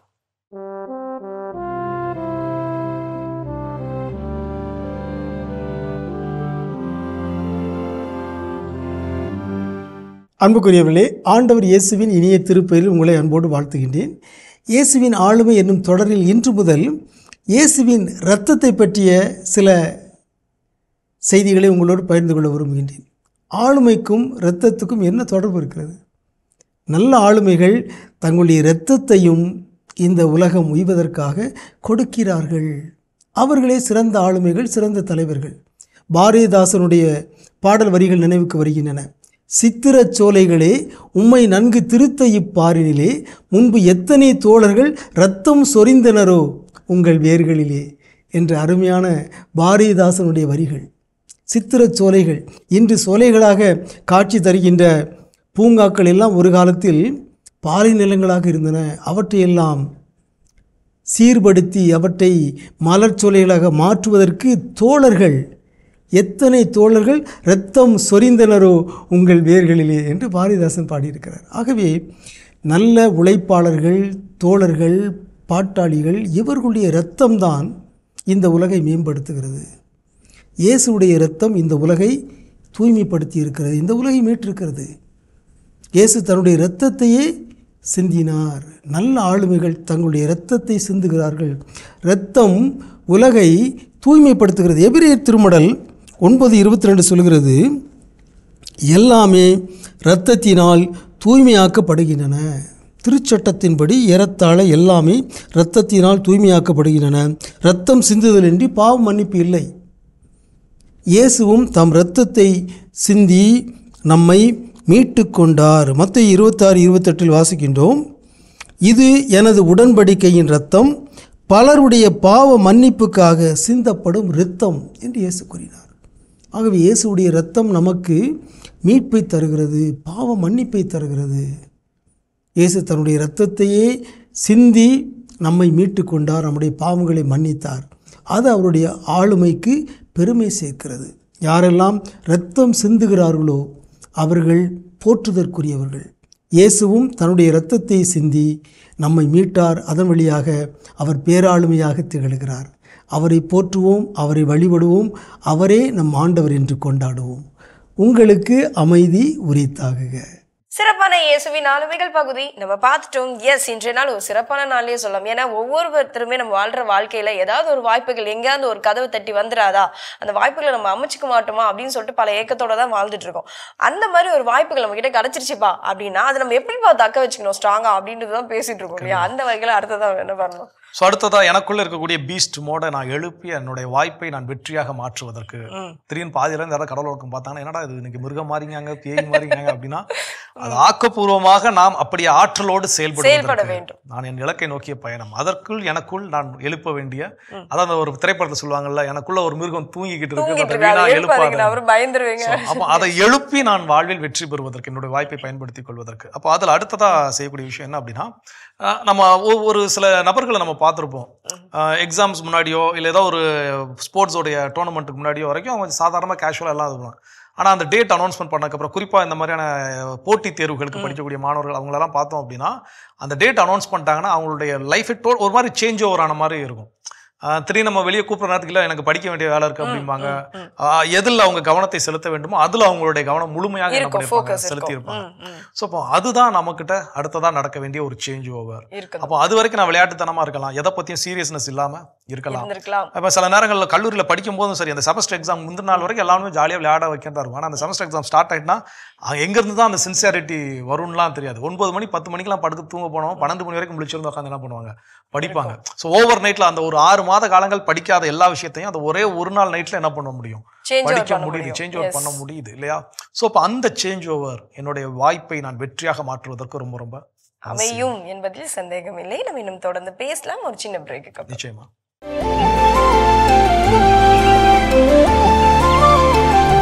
நிகழ்ச்சிக்குள் உங்களை மீண்டும் அன்புடன் வரவேற்கின்றோம். நீங்கள் பார்த்து கொண்டிருப்பது மாதா தொலைக்காட்சியின் கடவுள் வணக்கம். ஸோ சிறப்பான நாளில் பேசிட்டு இருக்கிறோம். கல்பனா, நம்முடைய வாழ்க்கையில் நாம் வாய்ப்புகளை வெற்றியாக மாற்றுவதற்கு செய்ய வேண்டிய செயல்கள் அடுத்ததான் என்ன? எல்லோருக்குமே ஒரு பெரிய தடையா இருக்கிறது, நம்மளுக்கு வாய்ப்புகள் கிடைச்சிருக்கும், ஆனா ஒரு பெரிய தடையா எதை நினைச்சிருப்போம் அப்படின்னா, ஒவ்வொருத்தருமே ஒரு கம்ஃபர்ட் ஜோனுக்குள்ள இருப்போம். அந்த கம்ஃபர்ட் ஜோன்றது ஓகே, நம்ம லிமிட்டை தாண்டி போகக்கூடாது, இது இருக்கும் இருக்கும் அப்படின்ற வரைக்கும் நல்லது. ஆனால் நம்மளுடைய வாய்ப்புகளை தட்டி பறிக்கும் அப்படின்ற பட்சத்தில் அந்த கம்ஃபர்ட் ஜோனை விட்டு நம்ம வெளியே வர்றது நல்லது. குறிப்பாக பெண் பிள்ளைகளுக்கு அதை எடுத்துக்கலாம். அதாவது வீட்டில் வளர்றப்பவே சொல்லிடுவாங்க ரொம்ப ஜாக்கிரதையாக இருக்கணும், ரொம்ப நீங்கள் எங்கே ஸ்டெப் எடுத்தாலும் அதை பார்த்து எடுத்து வைக்கணும் அப்படின்ட்டு. அவங்களுக்கு லைஃப்பில் ஒரு அச்சீவ்மெண்ட் பண்ணுறதுக்கு ஒரு வாய்ப்பு கிடைச்சிருக்கும். இந்த இடத்துல அவங்களுக்கு ஒரு பெரிய ஒரு ஸ்ட்ரக்டாக என்ன இருக்கும் அப்படின்னு பார்த்தீங்கன்னா, இந்த ஒரு கம்ஃபர்ட் ஜோன் தான். ஐயோ இங்கே என்ன சொல்வாங்க, அங்கே என்ன சொல்வாங்க, இப்படி போய் செய்யலாமா இல்லை போகலாமா, அப்ராட் போகிறதுக்கு ஒரு பெரிய ஒரு கேள்விக்குறி தான் அவங்களுக்குலாம். அப்படின்ற மாதிரி இருக்கிறப்போ அதுக்கு நோ சொல்லிட்டு அந்த கம்ஃபர்ட் ஜோனை விட்டு வெளியே வந்து நம்மளுடைய ஃபோக்கஸ் என்ன, நம்மளுடைய அச்சீவ்மெண்ட் என்ன அப்படின்றது நம்ம செஞ்சாலே போதும். கண்டிப்பாக. இப்போ கம்ஃபர்ட் ஜோன் நீங்கள் சொல்லக்கூடிய எல்லாமே காரணங்கள். நம்ம எல்லாமே என்ன அப்படின்னா ஒரு காரணத்தை தேடிட்டு இருக்கிறோம். ஏன் நீ இன்னொரு வேலைக்கு போய் பார்க்கல, எனக்கு இருக்கிற வேலையே போதுமானதா இருக்குது. ஓகே, அந்த வேலையில் தன்னிறைவோடு இருக்கிறோமான்னு கேட்டால் அது இல்லை. ஓகே, ஏன் நீ வந்து இன்னொரு ஸ்போர்ட்ஸில் நீ கலந்துக்க விருப்பப்படலை, எங்கள் வீட்டில் விட மாட்டாங்க சொல்லக்கூடிய விஷயம். அப்போ வீட்டில் விட மாட்டாங்க. ஓகே, அந்த வீட்டில் என்னை அனுமதிப்பதற்கு நான் என்ன ஸ்டெப் எடுக்கணும் இல்லை. அப்போ இதெல்லாம் என்னன்னா கம்ஃபர்ட் ஜோனுக்குள்ளே நான் என்னை ஒழித்து வைத்துக்கொள்ள, என் மேல தப்பு இல்லை, எனக்கு வெளியே வரணும்னு ஆசை தான், ஆனால் நான் அதுக்கு காரணம் வேற ஆள் என்ன அப்படின்ட்டு போடுறோம். ஸோ அப்போ இதுதான் நம்ம எல்லோருமே செய்யக்கூடிய தவறு. பேசிக்கா என்னன்னா எனக்கு கம்ஃபர்ட் ஜோனை விட்டு வெளியே வர விருப்பம் இல்லை. நான் ஒரு நிறுவனத்தில் 30 ஆண்டுகளாக 40 ஆண்டுகளாக நான் என்ன பண்ணுறேன்னா பணி செய்கிறேன். எனக்கு அந்த நிறுவனம் பிடிச்சிருக்கு, நான் அதில் அனுபவத்தை பெற்றவனா இருக்கிற, ரொம்ப சந்தோஷம், வெள்ளன் கூட்டம், அதெல்லாம் பாராட்டப்பட வேண்டிய ஒன்று. ஆனால் நான் ஏன் புதிய இன்னொரு வேலைக்கு நான் ட்ரை பண்ணல? ஏன் நான் வந்து தொழில் தொடங்குவதற்கு 30-40 ஆண்டுகள் ஒரு நிறுவனத்தில் இருக்கிறேன். அப்போ அந்த நிறுவனத்துடைய வடிவமைப்பு என்ன, எப்படி இயங்குதுன்னா எனக்கு என்ன இருக்குது தெரிஞ்சிருக்குது. ஏன் அதே போல இன்னொரு நிறுவனத்தை நான் உருவாக்குவதற்கு நான் முயற்சி எடுக்கல அப்படின்னா எனக்கு அந்த சம்பளம் போதும்னு நான் நினச்சிக்கிட்டேன். நான் இதே மாதிரி காலையில் எந்திக்கிறேன், பல் தேய்க்கிறேன், குளிக்கிறேன், கிளம்புறேன், வேலைக்கு வரேன், வேலை முடிச்சு வீட்டுக்கு போகிறேன், சாப்பிட்றேன், தூங்குறேன், எனக்கு இந்த லைஃப் போதும்னு அந்த கம்ஃபர்ட் ஜோனுக்குள்ள நான் இருக்கிறேன். கம்ஃபர்ட் ஜோனுக்குள்ள இருக்கிற வரைக்கும் வாழ்க்கை மாறுமான்னு கேட்டா வாய்ப்பே இல்ல சாமி. இன்னைக்கு வாழ்க்கையில வெற்றி பெற்ற வெற்றியாளர் யாராவது ஒருத்தர் நீங்க கை காட்டி இவர் கம்ஃபர்ட் ஜோனுக்குள்ளே இருந்தார், கம்ஃபர்ட் ஜோனுக்குள்ளே ஜெயிச்சாருன்னு யாரையும் உங்களால என்ன பண்ண முடியாது, சொல்லவே முடியாது. இன்னைக்கு நேதாஜி சுபாஷ் சந்திர போஸ், மகாத்மா காந்தி, இப்படி நிறைய பேர் நம்ம வந்து தலைவராக தேசத்தந்தையாக நம்ம அடையாளப்படுத்துகிறோம் அப்படின்னு பாத்தீங்கன்னா அவங்க அந்த கம்ஃபர்ட் ஜோன். அவர் நேதாஜி சுபாஷ் சந்திர போஸ் எல்லாம் நல்ல ஒரு பெரிய லக்ஸுரியஸான வீட்டுல இருந்து ஒரு வசதியான வீட்டு பிள்ளை, அவரெல்லாம் வெளியே வரணுங்கிற அவசியமே கிடையாது. இன்னைக்கு அந்த கம்ஃபர்ட் ஜோனை உடச்சு வெளியே வந்ததுனால அவர் என்ன பண்ணிட்டு இருக்கோம், நாம பேசிக்கிட்டு இருக்கிறோம். ஸோ வெளிநாடுகளுக்கு போய் நல்ல பெரிய பெரிய படிப்பு பாரிஸ்டர் பட்டம்லாம் வாங்கிட்டு வந்தவர் காந்தியடிகள். அப்போ அந்த காந்தியடிகள் அந்த பாரிஸ்டர் பட்டம் எனக்கு அப்படி ஒன்றும் தேவையில்லை, என்னோட நாட்டு மக்களுக்காக அப்படிங்கிற அந்த கம்ஃபர்ட் ஜோனை உடச்சிட்டு வந்ததுனால அவர் இன்னைக்கு நாம் தேசத்தந்தை அப்படின்னு என்ன பண்ணிட்டு இருக்கிறோம், சொல்லிட்டு இருக்கிறோம். ஸோ இன்னைக்கு ஆண்டவர் இயேசு கிறிஸ்து அவர் நான் கடவுளுடைய பையன், நான் இப்படியே ஜாலியாக இருந்துக்குவேன், எனக்கு எதுக்கு நான் போய் மனுஷங்களுக்காக நான் சிலுவையில் அறையப்படணும், நான் துன்பப்படணும், மனுஷனா நான் வாழணும் அப்படிலாம் அவர் நினைக்கல. அவருடைய கம்ஃபர்ட் ஜோனை உடச்சிட்டு இன்னைக்கு அடிமையின் உருவை ஏற்று ஒரு மனிதனாக தன்னையே இழிநிலைக்கு என்ன பண்ணார், ஏற்படுத்திக் கொள்ளும் அளவுக்கு என்ன பண்ணார், வந்தார். ஸோ என்னைக்கு நம்ம அந்த கம்ஃபர்ட் ஜோனை உடைப்பதற்கு இந்த போலியான காரணம், நான் அதாவது 100% நம்ம உறுதிப்பட சொல்லுவேன், இந்த கம்ஃபர்ட் ஜோன்ல என்னால் வெளிவர முடியாது நான் காரணம் சொல்றேன் பார்த்தீங்களா, அந்த எல்லா காரணங்களுமே ஃபேக் ரீசன். அது எதுவுமே உண்மையான காரணங்கள் கிடையாது. அது நான் வந்து இன்னொருத்தர் மேல பழிய போடுவதற்கு எங்க அப்பா அம்மா என்னை அனுமதிக்க மாட்டாங்க. ஏன் டான்ஸ் ஆடல, எங்க அப்பா அம்மா டான்ஸ் ஆடக்கூடாதுன்னு சொல்லியிருக்காங்க. ஏன் ஐஸ்கிரீம் சாப்பிடல, எனக்கு ஐஸ்கிரீம் சாப்பிட்டா ஜலதோஷம் பிடிச்சிடும்.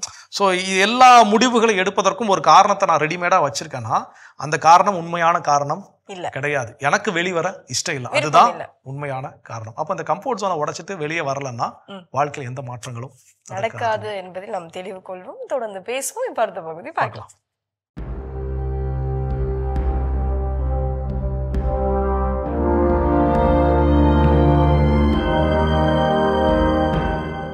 மத தொலைக்காட்சி நண்பர்களே, உங்கள் அனைவருக்கும் வாழ்த்துக்கள். வாழ்விலே மகிழ்ச்சி அடைவதற்கு, அந்த மகிழ்ச்சியை அனுபவிப்பதற்கு என்ன வழி என்று பிராங்க்லின் ரூஸ்வெல்ட் என்ற பேரறிஞர் நமக்கு ஒரு நல்ல வழியை சொல்லிக் கொடுக்கிறார். அவர் இப்படி கூறுகிறார்: happiness lies not in the mere possession of money, it lies in the joy of achievement, in the thrill of creative effort. அதாவது மகிழ்ச்சி என்பது நிறைய பணம் வைத்திருப்பதால் வருவதன்று, மாறாக சாதனைகளை புரிவதிலும் படைப்பாற்றலோடு செயல்படுவதிலும் எழுகின்ற மெய் சிலர்க்கும் அனுபவத்தால் வருவதே மகிழ்ச்சி. நண்பர்களே, நம்மில் பல பேர் ஒரு தவறான எண்ணம் கொண்டிருக்கிறோம். என்னிடத்திலே நிறைய செல்வம் இருந்தால், நிறைய பணம் இருந்தால் நான் மகிழ்ச்சியாக இருப்பேன். ஆனால் இது தவறு என்று அனுபவத்தில் எத்தனையோ பேருடைய வாழ்வு நமக்கு காட்டியிருக்கிறது. இறக்கும்போது பெட்டி நிறைய பணத்தையும் அள்ள முடியாத செல்வத்தையும் விட்டு போனவர்கள், ஆனால் சந்தோஷமில்லாமல் போனவர்கள் எத்தனையோ பேர் உண்டு. காரணம் என்ன? மகிழ்ச்சியை பற்றிய மனது கணிப்பு. பொருள் நிறைய வைத்திருப்பது மகிழ்ச்சி அல்ல, சாதனைகளை புரிவது. அந்த சாதனைகளை புரியும் போது ஏற்படுகின்ற ஒரு மெய் சிலிர்க்கும் அனுபவம். ஒரு உயர தாண்டுதல் போட்டியிலே கலந்து கொண்ட ஒரு வீரர் ஒரு நாள் சொல்லிக் கொண்டிருந்தார், இன்றைக்கு எனக்கு ஒரு பெரிய மகிழ்ச்சி என்ன என்று கேட்கும்போது, நேற்று 5 அடி நான் தாண்டினேன், இன்றைக்கு 5 அடி 2 அங்குலம் நான் தாண்டி இருக்கிறேன். ஐ broke மை ஓன் ரெக்கார்ட். நான் ஏற்கனவே செய்ததை விட இன்று அதிகமாக செய்திருக்கிறேன். அப்போது அவருடைய உள்ளத்திலே ஒரு கிளர்ச்சி, ஒரு மகிழ்ச்சி. அந்த அனுபவம்தான் மகிழ்ச்சி. என்னிடத்திலே நிறைய பணம் இருக்கிறது, மகிழ்ச்சி இல்லை. நான் இதை செய்ய முடிந்தது, அதுதான் மகிழ்ச்சி. நண்பர்களே, மகிழ்ச்சி என்பது நிறைய பணம் வைத்திருப்பதால் அல்ல வருவதல்ல, சாதனைகளை புரிவதிலும் படைப்பாற்றலோடு செயல்படுவதிலும் எழுகின்ற மெய் சிலிர்க்கும் அனுபவம். அத்தகைய அனுபவங்களில் ஈடுபட்டு மகிழ்ச்சியோடு வாழுங்கள் என்று உங்களை வாழ்த்துகிறேன். சிறப்பான பகுதி ஆன்றோர் வாக்கு நம்ம பார்த்துட்டோம் ஜோ. எஸ், இன்றைய நாளில் நம்மளுடைய வாய்ப்புகள், நமக்கு கிடைக்கப்படும் வாய்ப்புகளை நம்ம எப்படி அமைத்துக் கொள்ள வேண்டும், தக்க வைத்துக் கொள்ள வேண்டும் பேசிட்டு இருக்கோம். அந்த வகையில் அடுத்தது நம்ம என்ன பண்ணணும்? ஸோ அடுத்ததான் நான் வாய்ப்புகளை வெறிகொண்டு அதை வெற்றியாக மாற்றுவதற்கு நான் செய்ய வேண்டிய செயல் என்னன்னா, ஒரு பெரிய ஒரு இலக்கை நான் என்ன பண்ணிருக்கிறேன் வச்சிருக்கிறேன். அப்போ அந்த இலக்கை அடைவதற்கான வழி சின்ன சின்ன விஷயங்கள் தான் என்ன பண்ணணும், கரெக்டாக செய்ய வேண்டும். அப்போ அந்த ஒரு பெரிய இலக்கை ஒட்டுமொத்தமாக நான் வேலையை பார்க்கறதுக்கு ரொம்ப பெருசாக தெரியுது, மலைப்பா தெரிகிறது அப்படின்னா அதை சின்ன சின்ன டாஸ்காக நான் பிரித்து கொள்ள கற்றுக்கொள்ள வேண்டும். எனக்கு இந்த குறிப்பிட்ட நாளைக்குள்ள இந்த வேலையை நான் என்ன பண்ணிருப்பேன், முடிச்சிருப்பேன். அடுத்த ஒரு குறிப்பிட்ட நாளைக்குள்ள இந்த வேலையை நான் முடிச்சிருப்பேன். இப்போ ஒரு வீடு கட்டுறாங்க அப்படின்னா ஒரே நாள்ல ஒரே இரவுல கட்டிட முடியுமா கேட்டா கிடையாது.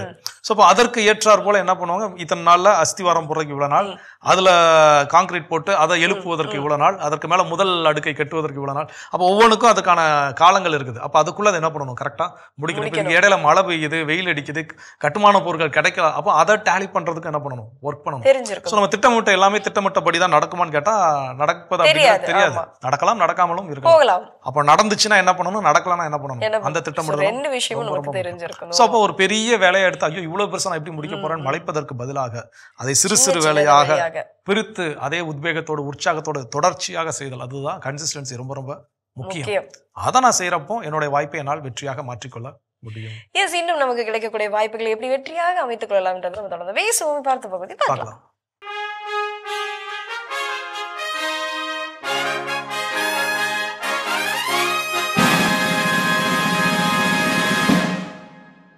இந்தியராகிய நாம் என் இந்த தொலைத்தொடரில் மீண்டும் உங்களை சந்திப்பதில் பெரும் மகிழ்ச்சி அடைகின்றேன்.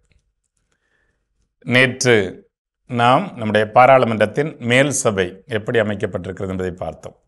இன்றைக்குத்தான் மிக முக்கியமான சபையை பார்க்க இருக்கிறோம். இதுதான் கீழ் சபை அல்லது லோக்சபா என்று சொல்லப்படுகின்ற மக்களின் அவை. இங்கிலாந்தில் அதற்கு பேர் ஹவுஸ் ஆஃப் காமன்ஸ். ஏனென்றால் அங்கே அந்த வேறுபாடு மிக தெளிவாக இருக்கும். பிரபுக்கள், குடிமக்கள். குடிமக்கள் என்றால் குடியானவர்கள், சாதாரணமானவர்கள். அதனால் அவங்கள பேர் காமன்ஸ், காமன் மேன் என்று. இந்த அடிப்படையில் தான் இந்தியாவில் இவர்கள் காமன் மேன் இல்லை, இருந்தாலும் மக்களை நேரடியாக பிரதிபலிக்கிறவர்கள். மக்களிடம் வாக்கு கேட்டு வந்து மக்களுடைய வாக்கை பெற்று மக்களுடைய பிரதிநிதிகளாக அங்கே செல்வார்கள். எனவே அதை நாம் மக்களவை என்று அழைக்கிறோம். இந்த மக்களவை தான் மிக மிக முக்கியமானது. இந்த மக்களவையில் தான் நாம் உண்மையாகவே நம்மை பிரதிபலிக்கிறோம். அது மேல் சபை. இது நாம் நேரடியாக தெரிவு செய்கிறவர்கள் தான். இவர்களில்தான் அமைச்சரவை எல்லாம் உருவாக்கப்படுகிறது. 2 சபைகளிலிருந்து அமைச்சர்கள் உருவாக்கப்படுகிறார்கள். ஆனால் இந்த மக்களவை தேர்தல் முடிந்த பிறகுதான் அந்த ஜனநாயக நடைமுறைக்கு வருகின்றன. எனவே தான் மக்களவை தேர்தல் என்பது மிக மிக முக்கியமானது. சமீபத்தில் கூட நாம் 19வது மக்களவைக்கான தேர்தலை ஏப்ரல் 1 முதல் ஜூன் 4ஆம் தேதி வரை நடத்தி முடித்திருந்தோம். சரியாக வாக்களித்தீர்கள் என்று நம்புகிறேன். எனவே தான் இந்த மக்களவையில் மொத்தம் 545 உறுப்பினர்கள் இருப்பார்கள். இவர்களில் 543 பேரை நாம் நேரடியாக தெரிவு செய்கிறோம். 2 பேர் ஆங்கிலோ இந்தியன் சமூகத்தை சார்ந்தவர்கள் குடியரசுத் தலைவரால் நியமிக்கப்படுகிறார்கள். அவர்களை மத்திய அமைச்சரவை பரிந்துரைக்கிறது, குடியரசுத் தலைவர் ஏற்றுக்கொள்கிறார். தற்போது கேரளாவை சார்ந்த ரிச்சர்ட் ஹே என்பவரும் மேற்குவங்காளத்தை சார்ந்த ஜார்ஜ் பேக்கர் என்கிற இருவரும் ஆங்கில இந்திய சமூகத்தினுடைய கம்யூனிட்டியினுடைய பிரதிநிதிகளாக இந்திய பாராளுமன்றத்திலே இருக்கிறார்கள்.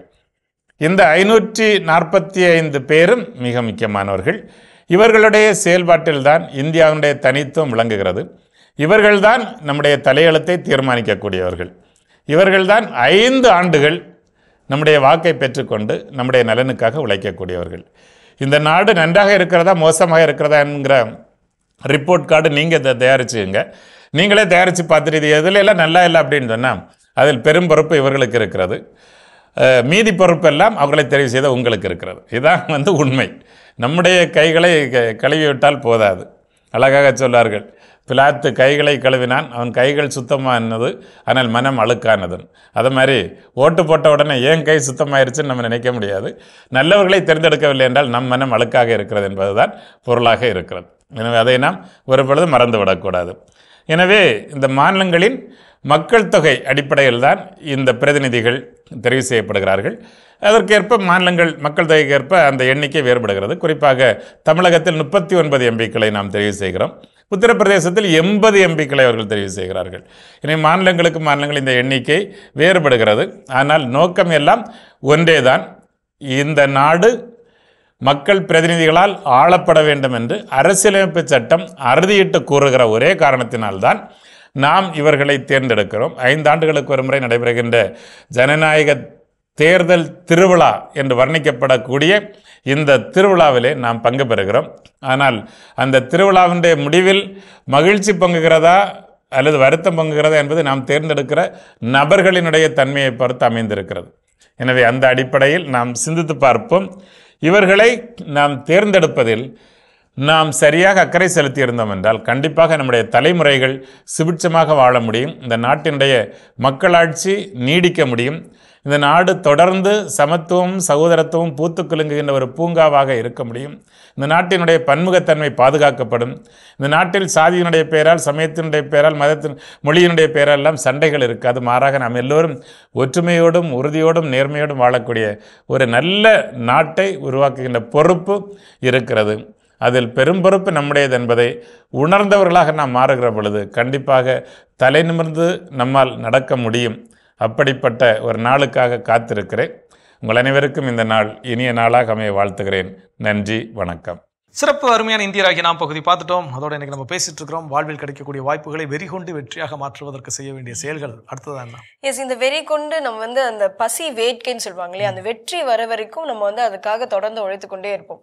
அப்படி வரப்போ நடுவில் கண்டிப்பாக ஒரு ட்ராபேக் வரும், அதாவது ஸ்ட்ரகிள்ஸ் வரும். அப்படி தோண்டு போகிறப்ப கூட அதே இடத்துல நம்ம இதே மாதிரி ஒரு என்ன சொல்றது வெறித்தனமான ஒரு எழுச்சி அந்த இடத்துல இருக்கணும் அப்படின்றது தான். அப்போ அந்த வெறித்தனமான எழுச்சி எப்படி வரும் அப்படின்னு பார்த்தீங்கன்னா, ஸோ அதே இடத்துல நம்ம என்ன அடுத்தடுத்த ஸ்டெப் வைக்கணும் அப்படின்றதுக்கான நம்மளுடைய அந்த சிந்தனை அது ரொம்ப பாசிட்டிவான திங்கா இருக்கணும். அது நமக்குள்ள ஃபர்ஸ்ட் நம்ம கிரியேட் பண்ணணும். கண்டிப்பா செல்ஃப் பாசிட்டிவ் டாக் அப்படிங்கறது காட்டிலும் செல்ஃப் பாசிட்டிவ் ரோர், கர்ஜனை அப்படின்னு சொல்றதுதான் ரொம்ப பொருத்தமா இருக்கு. இந்த எபிசோட் ஃபுல்லாவே வேற லெவல்ல இருக்கு. ஏன்னா நிச்சயமா நம்ம எல்லாருமே செல்ஃப் பாசிட்டிவ் டாக் அப்படிங்கிறது சாதாரணமா போயிடும். பட் செல்ஃப் பாசிட்டிவ் ரோர், நான் எனக்குள்ளே கர்ஜனை செய்து கொள்கிறேன், எனக்குள்ளே நான் முழக்கம் விட்டுக் கொள்கிறேன், என்னால முடியும், விழுந்தா எனக்கு எந்திரிக்க தெரியும், நான் தவறு செய்த அந்த தவறை திருத்திக் கொள்ள என்னால் முடியும், வாய்ப்புகளை என்னால் வெற்றியாக மாற்ற முடியும்.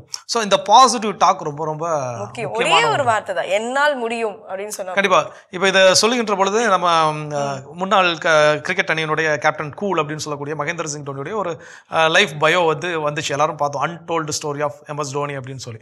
அப்போ அவருடைய வாழ்க்கை நிலைகள்ல இன்னைக்கு எல்லோருக்கும் பிடித்தமான ஒரு மனிதராக அவர் இருக்கிறாருன்னா அவர் அடிச்ச சதங்களோ அவர் மேட்ச் வின்னிங் மொமெண்ட்ஸோ அதெல்லாம் இல்ல.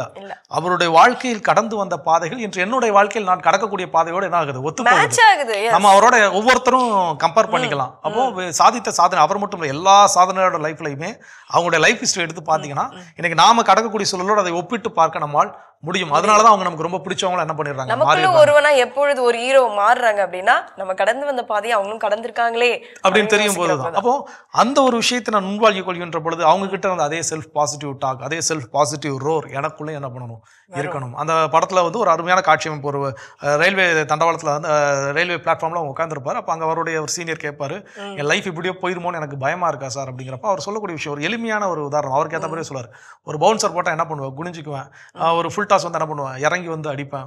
ஸோ அப்போ அதுதான் லைஃப். அப்போ உனக்கு பவுன்சர்ஸ் போல தடைகள் வருதா, குனிஞ்சதை என்ன பண்ணிரு, விலைக்கு வெளியே வர பக்கம் திருப்பி விட்டு எல்லாத்தையும் நம்ம ஃபேஸ் பண்ணணுங்கிற அவசியம் கிடையாது. என்னை நோக்கி வரக்கூடிய அம்புகள் எல்லாவற்றுக்கும் நான் பதில் அளிக்கணும் அப்படிங்கிற தேவை கிடையாது. சில அம்புகளுக்கு பதில் அளிக்கணும், சில அம்புகளுக்கு நான் விலகிக்கிட்டா போதும், சில அம்புகளை நான் திருப்பி விட்டா போதும். ஸோ அப்போ இதற்கு எனக்கு தேவை positive self talk, self roar ரொம்ப ரொம்ப முக்கியம். கண்டிப்பா ஜோனா, இன்னும் தொடர்ந்து பேசுவோம். அடுத்த பகுதி பார்க்கலாம்.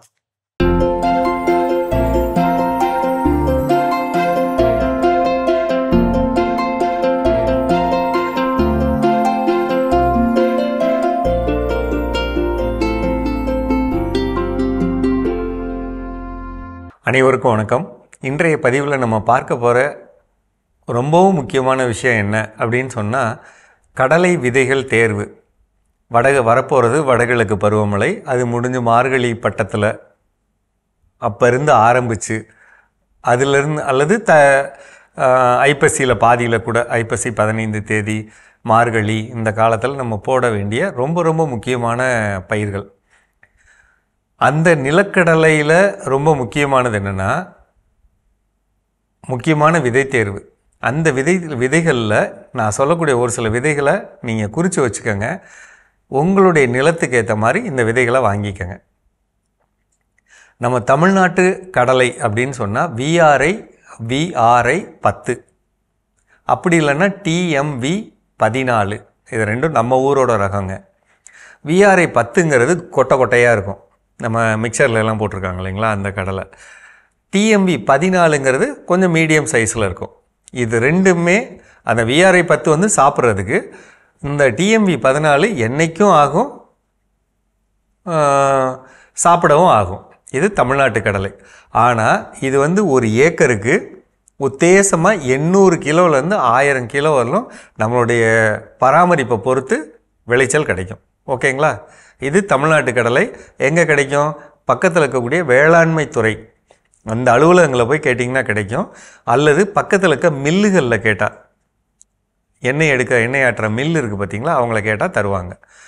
இது இல்லாத எனக்கு உயர் விளைச்சல் கடலை வேணும் அப்படின்னு நீங்கள் நினச்சா, ஆந்திரா மற்றும் குஜராத் அவங்க தான் இதில் முன்னோடிகள். அவங்களோட ரகங்கள் என்ன அப்படின்னு சொன்னால், இப்போ உதாரணத்துக்கு ஆந்திராவோட கடலை கதரி 18-12, கதரி 18-12. இந்த ரகத்தோட முக்கியத்துவம் என்னென்னா, ஒரு ஏக்கருக்கு 1800லேருந்து 2200 கிலோ கிடைக்கக்கூடிய வகையிலான ரகம். ஆனால் இது எண்ணெய்க்கு சிறந்த ரகம். சின்னதாக இருக்கும், சிவப்பாக இருக்கும், எண்ணெய்க்கு சிறந்தது. அதே இதில் வேறு ரகங்கள் என்ன அப்படின்னா, K6 அப்படின்னு ஒரு ரெண்டாவது வந்து TCGS 1694, டேக் TAG 73. இதெல்லாம் வந்து பார்த்திங்கன்னா ரொம்ப ரொம்ப முக்கியமான உயர் விளைச்சல் ரகங்கள். பிரதீபான்னு ஒரு ரகம் இருக்குங்க. இதெல்லாம் என்ன செய்யும் அப்படின்னா, ஒரு ஏக்கருக்கு குறைந்தபட்சம் 1000மோ, நம்மளுடைய பராமரிப்பு பொறுத்து 2000 கிலோ வரலும் கூட கிடைக்கக்கூடிய வகையிலான கடலைகள். எந்த மண்ணில் சிறப்பாக வரும்? எந்த மண்ணில் மழை பெஞ்சால் தண்ணி நிற்காதோ அந்த நிலங்களில் கடலை மிகச்சிறப்பாக வரும். வாய்ப்பு கிடைக்கிறப்ப, அது தென்னந்தோப்பாக இருந்தாலும் சரி, வேறு தோப்புகளாக இருந்தாலும், அல்லது வேறு எந்த ஒரு இடமா இருந்தாலும், தயவுசெய்து ஊடு பயிராக போடுங்க, அல்லது தனி பயிராக போடுங்க. மண்ணை லைட்டாக கிண்ட போகிறோம், விதையை வச்சு நட போகிறோம். உருளைகள்லாம் வந்திருக்குங்க, உள்ள விதையை போட்டு இப்படியே ஓட்டிக்கிட்டே போனீங்கன்னா விதைச்சிரும். அப்படி உருளையெல்லாம் இருக்குது, அதில் கூட நம்ம பண்ணலாம். அல்லது டிராக்டரில் பின்னாடி விதைக்கக்கூடிய வகையிலான கடலை இருக்குது, அப்படி கூட நம்ம பண்ணிக்கலாம். ஆனால் எதுவாக இருந்தாலும் தயவுசெய்து இந்த பதிவை பார்க்குற நம்மளுடைய நேயர்கள் எங்கே இருந்தாலும், தமிழ்நாட்டோட எல்லா பகுதியிலையும், யார் வேண்டாம் மழை பெஞ்சால் என்னுடைய நிலத்தில் தண்ணி தேங்கி நிற்குங்கிறவங்க கடலை பண்ண வேணாம். அது தவிர மிச்சம் எல்லாரும் பண்ணணும், கண்டிப்பாக பண்ணணும். கண்டிப்பாக பண்ணணும்னே நான் சொல்கிறேன். ரெண்டு நன்மை இருக்குது. ஒன்று, நமக்கு கடலை கிடைக்கும். ரெண்டாவது, நம்ம மண் வளமாகும். காற்றில் இருக்க நைட்ரஜன் மண்ணுக்குள்ளே போகும், ரைசோபியம் மண்ணுக்குள்ளே போகும், மண் வளமாகும். அதுதான் அதோட முக்கியத்துவம். அதனால் தயவுசெய்து கடலை விதைகளை உடனடியாக எங்கே கிடைக்கும், தரமான விதைகள் எங்கே கிடைக்குங்கிறத ஆய்வு செஞ்சு அதை இப்போவே கையில் பிடிக்க பாருங்கள். கடைசி நேரத்தில் போனீங்கன்னா தரமில்லாத கடலையை கொடுத்துருவாங்க, உங்களுக்கு வருத்தமாகும். அதனால் தயவுசெய்து முன்கூட்டியே வாங்கி வச்சுக்கிறது மிகவும் சிறப்பு. மீண்டும் சந்திப்போம். மிக சிறப்பான பகுதி உழவும் உயர்வும் நம்ம பார்த்துட்டோம். எஸ், வாய்ப்புகளை வெறித்தனமாக அதை வெற்றி கொள்வது எப்படி அப்படின்னு சொல்லி தான் நம்ம பேசிட்டு இருக்கோம். அடுத்ததாக அடுத்தது என்ன அப்படின்னா, இந்த மாதிரியான வெறி கொண்டு நாம் வேலை செய்கின்ற பொழுது, உழைக்கின்ற பொழுது நிறைய பேர் கிரிட்டிசைஸ் பண்ணுறதுக்குன்னு என்ன பண்ணுவாங்க, வருவாங்க. இதெல்லாம் எப்படி முடியும், இதெல்லாம் வாய்ப்பே இல்லை, அப்படி இப்படி நிறையா விஷயங்கள் சொல்வதற்கு வாய்ப்புகள் உண்டு. அதான் சொல்லுவாங்க, முயற்சிக்கும் வரை வீண் முயற்சி என்பவர்கள் முயற்சித்து வெற்றி பெற்றவுடன் அதை விடாமுயற்சி அப்படின்னு சொல்லுவாங்க. அப்போ அந்த பேசுகிற வாய் பேசிக்கிட்டே தான் பேசிட்டு இருக்கும். தான் இருக்கும். நம்ம அதை நல்லது ஏதோ செஞ்சாலும் ஒண்ணு சொல்லிட்டு தான் இருக்கும். அப்ப அதை நான் கண்டுகொள்ள வேண்டும், அதற்கு நான் செவி கொடுக்க வேண்டுமான்னு கேட்டா கிடையவே இக்னோர் பண்ணிடணும்ன்றீங்க. இன்னைக்கு நோவா பெட்டகம் நமக்கு ஒரு கதை அற்புதமா நமக்கு தெரியும். நம்ம படிச்சிருக்கோம், பல முறை விவிலியத்துல நம்ம வாசித்திருக்கிறோம். அப்போ அவர் கெட்டும் போது என்ன இந்த மாதிரி வெயில் அடிக்குது, இதுல போய் ஒருத்தன் லூசு தரமா என்ன பண்றான், போய் கப்பல் பெட்டகம் கட்டிட்டு இருக்கானே அப்படின்னு சொல்லி அன்னைக்கு ஊர் மக்கள் பேச்சு. ஆனா அந்த அவர் கடவுள் சொல்லியிருக்கிறாரு, நான் என்ன பண்றேன் செய்யறேன், அதுதான் என்னோட வேலை. நீ எதுவும் பேசுறது என்ன பண்ணு பேசிட்டு கடவுள்கிட்ட போய் அவர் வந்து இந்த பாருங்க இப்பெல்லாம் ஊர் மக்கள் என்ன புலம்புறாங்க, என்ன கிண்டல் பண்றாங்க, அவர் போய் புலம்புனாதான் நம்ம எங்க என்ன பண்ணல வாசிக்கல இல்லையா. அப்போ அந்த புலம்பல் அவர்கிட்ட இல்ல. கடவுள் சொல்லியிருக்காரு, நான் செய்ய வேண்டிய வேலை என்னோட வேலை. அப்ப அந்த கிரிட்டிசைஸ்க்குலாம் நான் காது கொடுத்து கேட்கவே இல்லை. அங்க 40 நாட்கள் பெருவெள்ளம் நிகழ்ந்தது. யார் யாரெல்லாம் வாய் பேசினாங்களோ அவங்களாம் இல்லாமல் போய்விட்டார்கள். அப்போ அது போலதான் நம்மளுடைய வாழ்க்கையிலும் ஜெயிக்கிற வரைக்கும் இது முடியாது, அவங்களாலே சாதிக்க முடியல, இவங்க மட்டும் பெரிய இவங்களா அவங்களா என்னன்னாலும் என்ன பண்ணட்டும் சொல்லிட்டே இருக்கட்டும். அதான் 4 பேர் என்ன சொன்னாலும் அதை பத்தி கவலை கிடையாது. அவர்களுக்கு நம்முடைய வெற்றியின் வாயிலாக நம்ம என்ன பண்ணணும், பதில் சொல்ல வேண்டும். வெற்றி பெற்ற பிறகு அவங்க கிட்ட போய் என்னடா அப்படி சொன்னியே, இப்ப பாரு நான் ஜெயிச்சிட்டேன் அப்படின்னு பேசுறீங்களோ பேசல, அது ஒவ்வொருத்தவங்களுடைய தனிப்பட்ட விருப்பம். அதுல இதை பண்ணுங்க பண்ணாதீங்கன்னு நான் சொல்ல மாட்டேன். ஆனா நம்முடைய வெற்றி அவர்களுக்கு பதிலாக இருக்க வேண்டுமே தவிர அவர்கள் செய்யக்கூடிய அந்த கிரிட்டிசிசத்துக்கு நம்ம பதில் சொல்ல வேண்டிய தேவை கண்டிப்பா. நம்முடைய பதில் எப்படிப்பட்டதாக இருக்க போகுதுன்றதை சிந்திப்போம். இன்னும் தொடர்ந்து பேசுவோம். இப்ப அடுத்த பகுதி பார்க்கலாம்.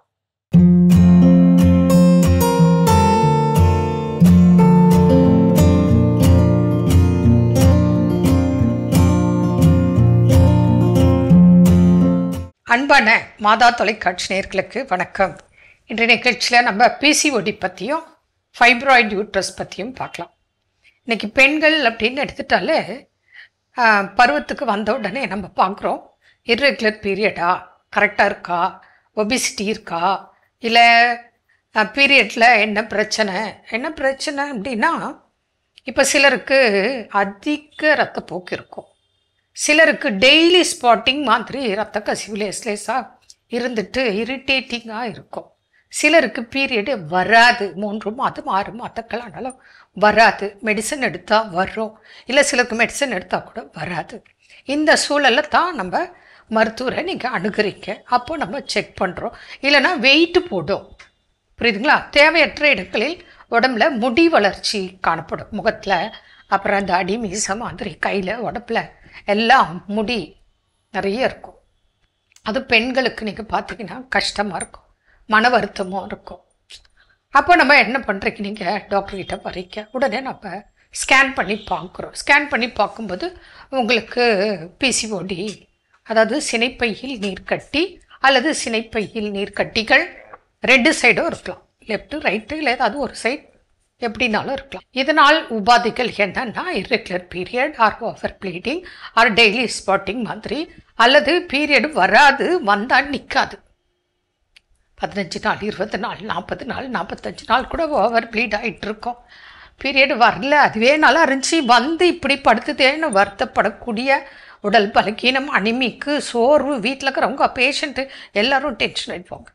அப்படி ஒரு தொந்தரவு கொடுக்கக்கூடியது தான் இந்த பிசிஓடி. அடுத்தது வெயிட் போடும், தைராய்டு வரும்.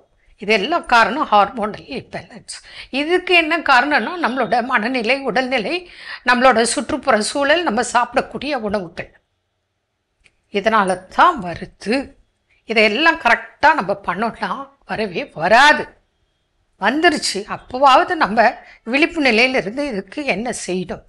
இது முடிந்த அளவில் நம்ம காந்திஜி நேச்சர் கேர் சென்டரில் வித்தவுட் சர்ஜரி, வித்தவுட் லேப்ராஸ்கோப் நம்ம பண்ண முடியும். நீங்கள் கையே வைக்க வேண்டாம், ட்ரீட்மெண்ட் இருக்குது. 1 மந்தில் குணானவங்களாக இருக்காங்க, என்கிட்ட ரிப்போர்ட் இருக்குது, புரியுது. அப்போது உங்கள் மனநிலை, உடல்நிலை எல்லாம், டயட்டு, மெடிசன் எல்லாமே கரெக்டாக ஃபாலோ பண்ணிட்டு இருந்தால் பிரச்சனை இல்லை. இது தீர்வு இருக்கா? இருக்குது. இதுக்கு சொல்யூஷன் இருக்குது. இது நல்லாகுமா? ஆகும். யார் நீங்கள் கடைப்பிடித்தால்.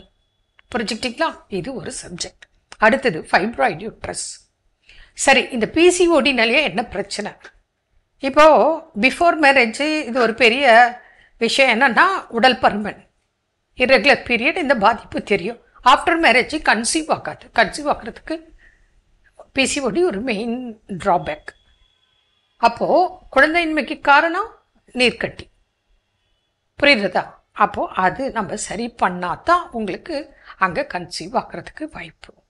அதனால் இது சாதாரண பிரச்சனை. எல்லா பெண்களுக்கும் கிட்டத்தட்ட 100 பேரில் 70-80 பெண்களுக்கு இது இருக்கும். சின்ன பிரச்சனை தான்னு சொல்ல வரேன். ஆனால் கவனிக்காமல் விட்டால் இன்ஃபெர்டிலிட்டிக்கு மெயின் ரீசன் இந்த நீர்க்கட்டி. புரிஞ்சுக்கிட்டீங்களா? ட்ரீட்மெண்ட் இருக்கா? இருக்குது. சரியாக்க முடியுமா? முடியும். யார் கையில் இருக்குது? உங்கள் கையில் இருக்குது. நாங்கள் மெடிசனும் கொடுத்துருவோம், டயட்டும் சொல்லுவோம். ஃபாலோ பண்ணிங்கன்னா சரியாயிடும். ரிப்போர்ட்ஸ் இருக்குது. ஓகேவா? முடிச்சிடுச்சு. அடுத்தது இப்போ ஃபைப்ராய்டு யூட்ரஸ். இதுவும் எங்கே பாரு யாருக்கு பாரு இருக்குது. இது ஒரு தசை நார்க்கட்டின்னு வச்சுக்கோங்களேன். இது சின்னதாக இருக்கும், பெருசாக இருக்கும், எப்படி வேணால் இருக்கலாம். சின்னதுலேருந்து பெருசு வரைக்கும் அது சைஸை பொறுத்து நம்ம பார்க்குறோம். அப்போ பல்கி யூட்ரஸ்ன்னு வரும், ஃபைப்ராய்டு கட்டின்னு வரும், என்ன சைஸுன்னு வரும், 1 இருக்கா 2 இருக்கான்னு வரும், அது எங்கே இருக்குன்னு வரும். இதுக்கும் ட்ரீட்மெண்ட் இருக்குன்னா ஆரம்ப நிலையிலே வந்தால் உங்களுக்கு ஃபஸ்ட்டு ட்ரீட்மெண்ட் இதுக்கு என்னென்னா பெருசாகிறதை தடுக்கும் ட்ரீட்மெண்ட் தான் ஃபஸ்ட்டு. இது பெருசாகலன்னாலே உங்களுக்கு அது சக்ஸஸ்ஃபுல். அடுத்தது என்னென்ன நீங்கள் சாப்பிடணும், என்ன சாப்பிடக்கூடாது. மெடிசனும் உங்களுக்கு மாற வேண்டிய இடம் இருக்கும். இந்த மாதம் ஒரு மெடிசன், அடுத்த மாதம் ஒரு மெடிசன். சிலருக்கு ஒரே மெடிசன் கண்டினியூ எடுக்கிற மாதிரி கூட வரலாம். அது நாங்கள் பார்த்துக்குறோம். ஆனால் ரிப்போர்ட் நீங்கள் எடுத்துகிட்டு வரணும். வரும்போது தொடர்ந்து எடுக்கும்போது இப்போ பார்த்தீங்கன்னா பெருசாக இருக்கும், கரையும். முதல்ல பெருசாங்கிறது தான் தடுக்கணும். அதுவே பெரிய நல்ல விஷயம். அப்போது இன்றைக்கி வீட்டில் காலையிலேருந்து நைட் வரைக்கும் என்னென்ன பண்ணணும், என்ன சாப்பிடணும், என்ன சாப்பிடக்கூடாது அப்படி இருக்குது. சிலருக்கு இதுலேயே ஓவர் ப்ளீட் இருக்கலாம், இர்ரெகுலர் பீரியட் இருக்கலாம், இல்லை நார்மல் ப்ளீடும் இருக்கலாம், நார்மல் பீரியட் இருக்கலாம். அது ஒரு பெண்ணுக்கு ஒரு மாதிரி. சிலருக்கு அந்த ஃபைப்ராய்டு கட்டி இருக்கும், ஆனால் பிரச்சனை பெருசாக தெரியாது, ஆனால் ரிப்போர்ட்டில் இருக்கும். அப்போது உங்களுக்கு பிரச்சனை இல்லையேன்னு சொல்லி கவனிக்காமல் விடக்கூடாது. பிரச்சனை இருந்தாலும் இல்லைன்னாலும் ரிப்போர்ட் பிரகாரம் நம்ம ட்ரீட்மெண்ட் செய்யணும். அப்போ ஃபஸ்ட்டு உங்களுக்கு என்ன சொல்கிறோம், டெய்லி வாழைப்பூ இருக்கு இல்லையா, ஒரு 2 மடல் எடுத்துக்கோங்க. அதை க்ளீன் பண்ணிட்டுக்கோ, கட் பண்ணி மோரில் அரைச்சி குடிக்க. அத்திக்காய், சுண்டைக்காய், நிறைய காய்கறி, கீரைகள், பழங்கள் தான் உங்களுக்கு மெயின் டயட்டே சொல்லும். சமைத்த உணவுகளும் இருக்குது, சமைக்காத உணவுகளும் இருக்குது. உங்களுக்கு ஹெல்த்துக்கு என்ன வேணும், வருமுன் காப்போம் 1, வந்ததை நோயை குணமாக்குறதுக்கு 1, அதுக்கு உண்டான டயட்டு நாங்கள் கொடுப்போம். மேலும் உங்கள் பிரச்சனையை பொறுத்து நீங்கள் என்னென்ன சாப்பிடணும், என்னென்ன ப்ரிப்பேர் பண்ணோம், எப்படி ப்ரிப்பேர் பண்ணோம், எது சாப்பிடக்கூடாது எல்லாமே கொடுக்குறோம். இப்போ சமீபத்தில் பூனாவில் ஒரு லேடி ட்ரீட்மெண்ட் இப்போ 3 மந்த்ஸாக சாப்பிட்டுட்ருக்காங்க. ஃபஸ்ட்டு ஓவர் ப்ளீட், டயர்டு, வேலைக்கே போக முடியாது. 15 ஆனாலும் ஓவர் ப்ளீடு, ஃபைப்ராய்டு யூட்ரஸ். இப்போ 2 மந்த்ஸ் முடிஞ்சிடுச்சு, 3rd மந்த் மெடிசன் போகுது. ஃபஸ்ட் மந்த் அவங்க எனக்கு மெசேஜ் கொடுத்துருக்காங்க, டயர்டு இல்லை, பெட்டராக ஃபீல் பண்ணுறேன், ப்ளீட் இல்லை, அதுவாக நான் மருந்து மாத்திரைகள் எடுக்காமல் நார்மல் பீரியட் வந்துச்சு, நார்மலாக அரெஸ்ட் ஆகிடுச்சு, நான் ஓவர் ப்ளீடுக்கு மருந்தே எடுக்கலை. இதுவே எவ்வளோ பெரிய விஷயம். அந்த அளவுக்கு மருத்துவம் சிறந்து விளக்கக்கூடிய ஆயுஷ் மெடிசன்ஸ் இருக்குது, ஆயுஷில் மெடிசன்ஸ் இருக்குது, டயட் இருக்குது. நிச்சயமாக கடைப்பிடித்தால் பலன் கிடைக்கும். அதனால் ஃபைப்ராய்டு யூட்ரஸாக கவலைப்படாதீர்கள், பிசிஓடியா கவலைப்படாதீர்கள். ட்ரீட்மெண்ட் இருக்குது, கடைப்பிடிக்க, பலன் அடிக்க. என்ன நேர்களை மீண்டும் நாளை சந்திப்போம். நன்றி. அன்னை மரியே வாழ்க. அருமையான நம்ம ஒரு வைத்தியம் பகுதி பார்த்துட்டோம். நிகழ்ச்சியோட நிறைவுக்கும் வந்தாச்சு. ஸோ இன்றைக்கி நல்ல சிறப்பான நாள் பேசிகிட்டு இருக்கிறோம். நம்ம கடவுள் வணக்கம் நிகழ்ச்சியில் வாய்ப்புகளை வெறிகொண்டு வெற்றியாக மாற்றுவதற்கு நான் செய்ய வேண்டிய செயல்கள் ஃபைனலாக என்ன? அந்த வாய்ப்புகளை நம்ம தக்க வச்சுக்கொள்ளும் போது கண்டிப்பாக நான் அதை ரொம்ப ஸ்ட்ராங்காக அதை தக்க வச்சுக்கணும் தானே இவ்வளோ நேரம் நம்ம பேசிகிட்டு இருக்கோம். அப்படிப்பட்ட நான் ஸ்ட்ராங்காக நம்ம முடிவு எடுக்கிறப்போ நமக்குள்ளே என்ன, இப்போ நீங்கள் பில்டிங் ஒரு எக்ஸாம்பிள் ஒன்று சொன்னீங்க, வீடு கட்டுறப்போ அஸ்திவாரம் ஃபஸ்ட்டு போடுவாங்க. அந்த அஸ்திவாரம் போடுறப்போ நிறைய பேர் சொல்லுவாங்க, வாஸ்து சரியில்லை, இது சரியில்லை, இது சரி, இப்படி மாற்றிக்கோங்க, அப்படி மாற்றிக்கோங்க. ஸோ இந்த மாதிரி நிறைய வார்த்தைகள் நம்ம கேட்கறதுக்கு வரும். அப்போலாம் நம்ம அதெல்லாம் பெருசாக காது கொடுத்து கேட்காமல் நம்மளுடைய முடிவு, நாம் என்ன எடுத்தோம், இந்த வெற்றிக்கான இந்த பயணத்தில் நம்மளுடைய முடிவு என்னவா இருந்ததோ அதனை நோக்கி ஸ்ட்ராங்கான நம்மளுடைய டிசிஷன் எப்பவும் இருக்கணும். அப்போ இருக்கிறப்போ நிச்சயமா அதை நம்மால் நிறைவு செய்யவும் முடியும். அப்போ நிறைவு செஞ்சுட்டாலே போதும். எனக்கு முதல் வாய்ப்பு கிடைச்சிருக்குது, அது என் வாழ்வில் கிடைத்த கடைசி வாய்ப்பாக என்னை நான் ரொம்ப இறங்கி கிரவுண்ட் ஒர்க் பண்ணி என்னை நானே தயார் செய்து யார் பேச்சையும் கேட்காம அந்த ஏச்சு பேச்சுக்களெல்லாம் நான் தூர தள்ளி விட்டு நான் அது என்ன பண்ணிட்டேன், வெற்றியோடு செய்து முடித்து விட்டேன். இப்போ எனக்கு வெற்றியை நான் பெற்று விட்டேன், நான் மகிழ்ச்சியோடு கொண்டாடுறேன்.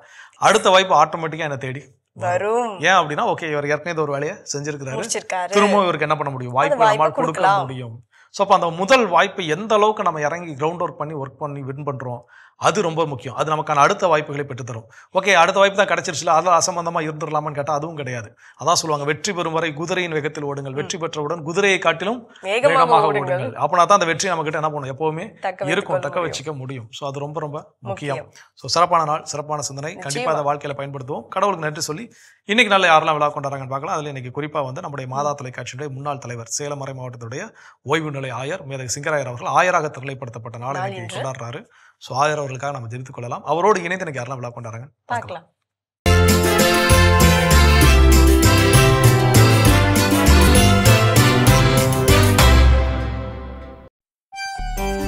திருத்தூதர்களின் வழித்தோன்றலாய் அருள் பொழிவு செய்யப்பட்டு சேலம் மறைமாவட்டத்தின் ஓய்வு நிலை ஆயர் மேதகு ஆயர் சிங்கராயன் அவர்கள் ஆயராக திருநிலைப்படுத்தப்பட்ட நாள் இன்று. ஆயர் அவர்களின் இறையாட்சி பணி மேலும் சிறக்க மாதா தொலைக்காட்சியின் வாழ்த்துக்களும் ஜெபங்களும்.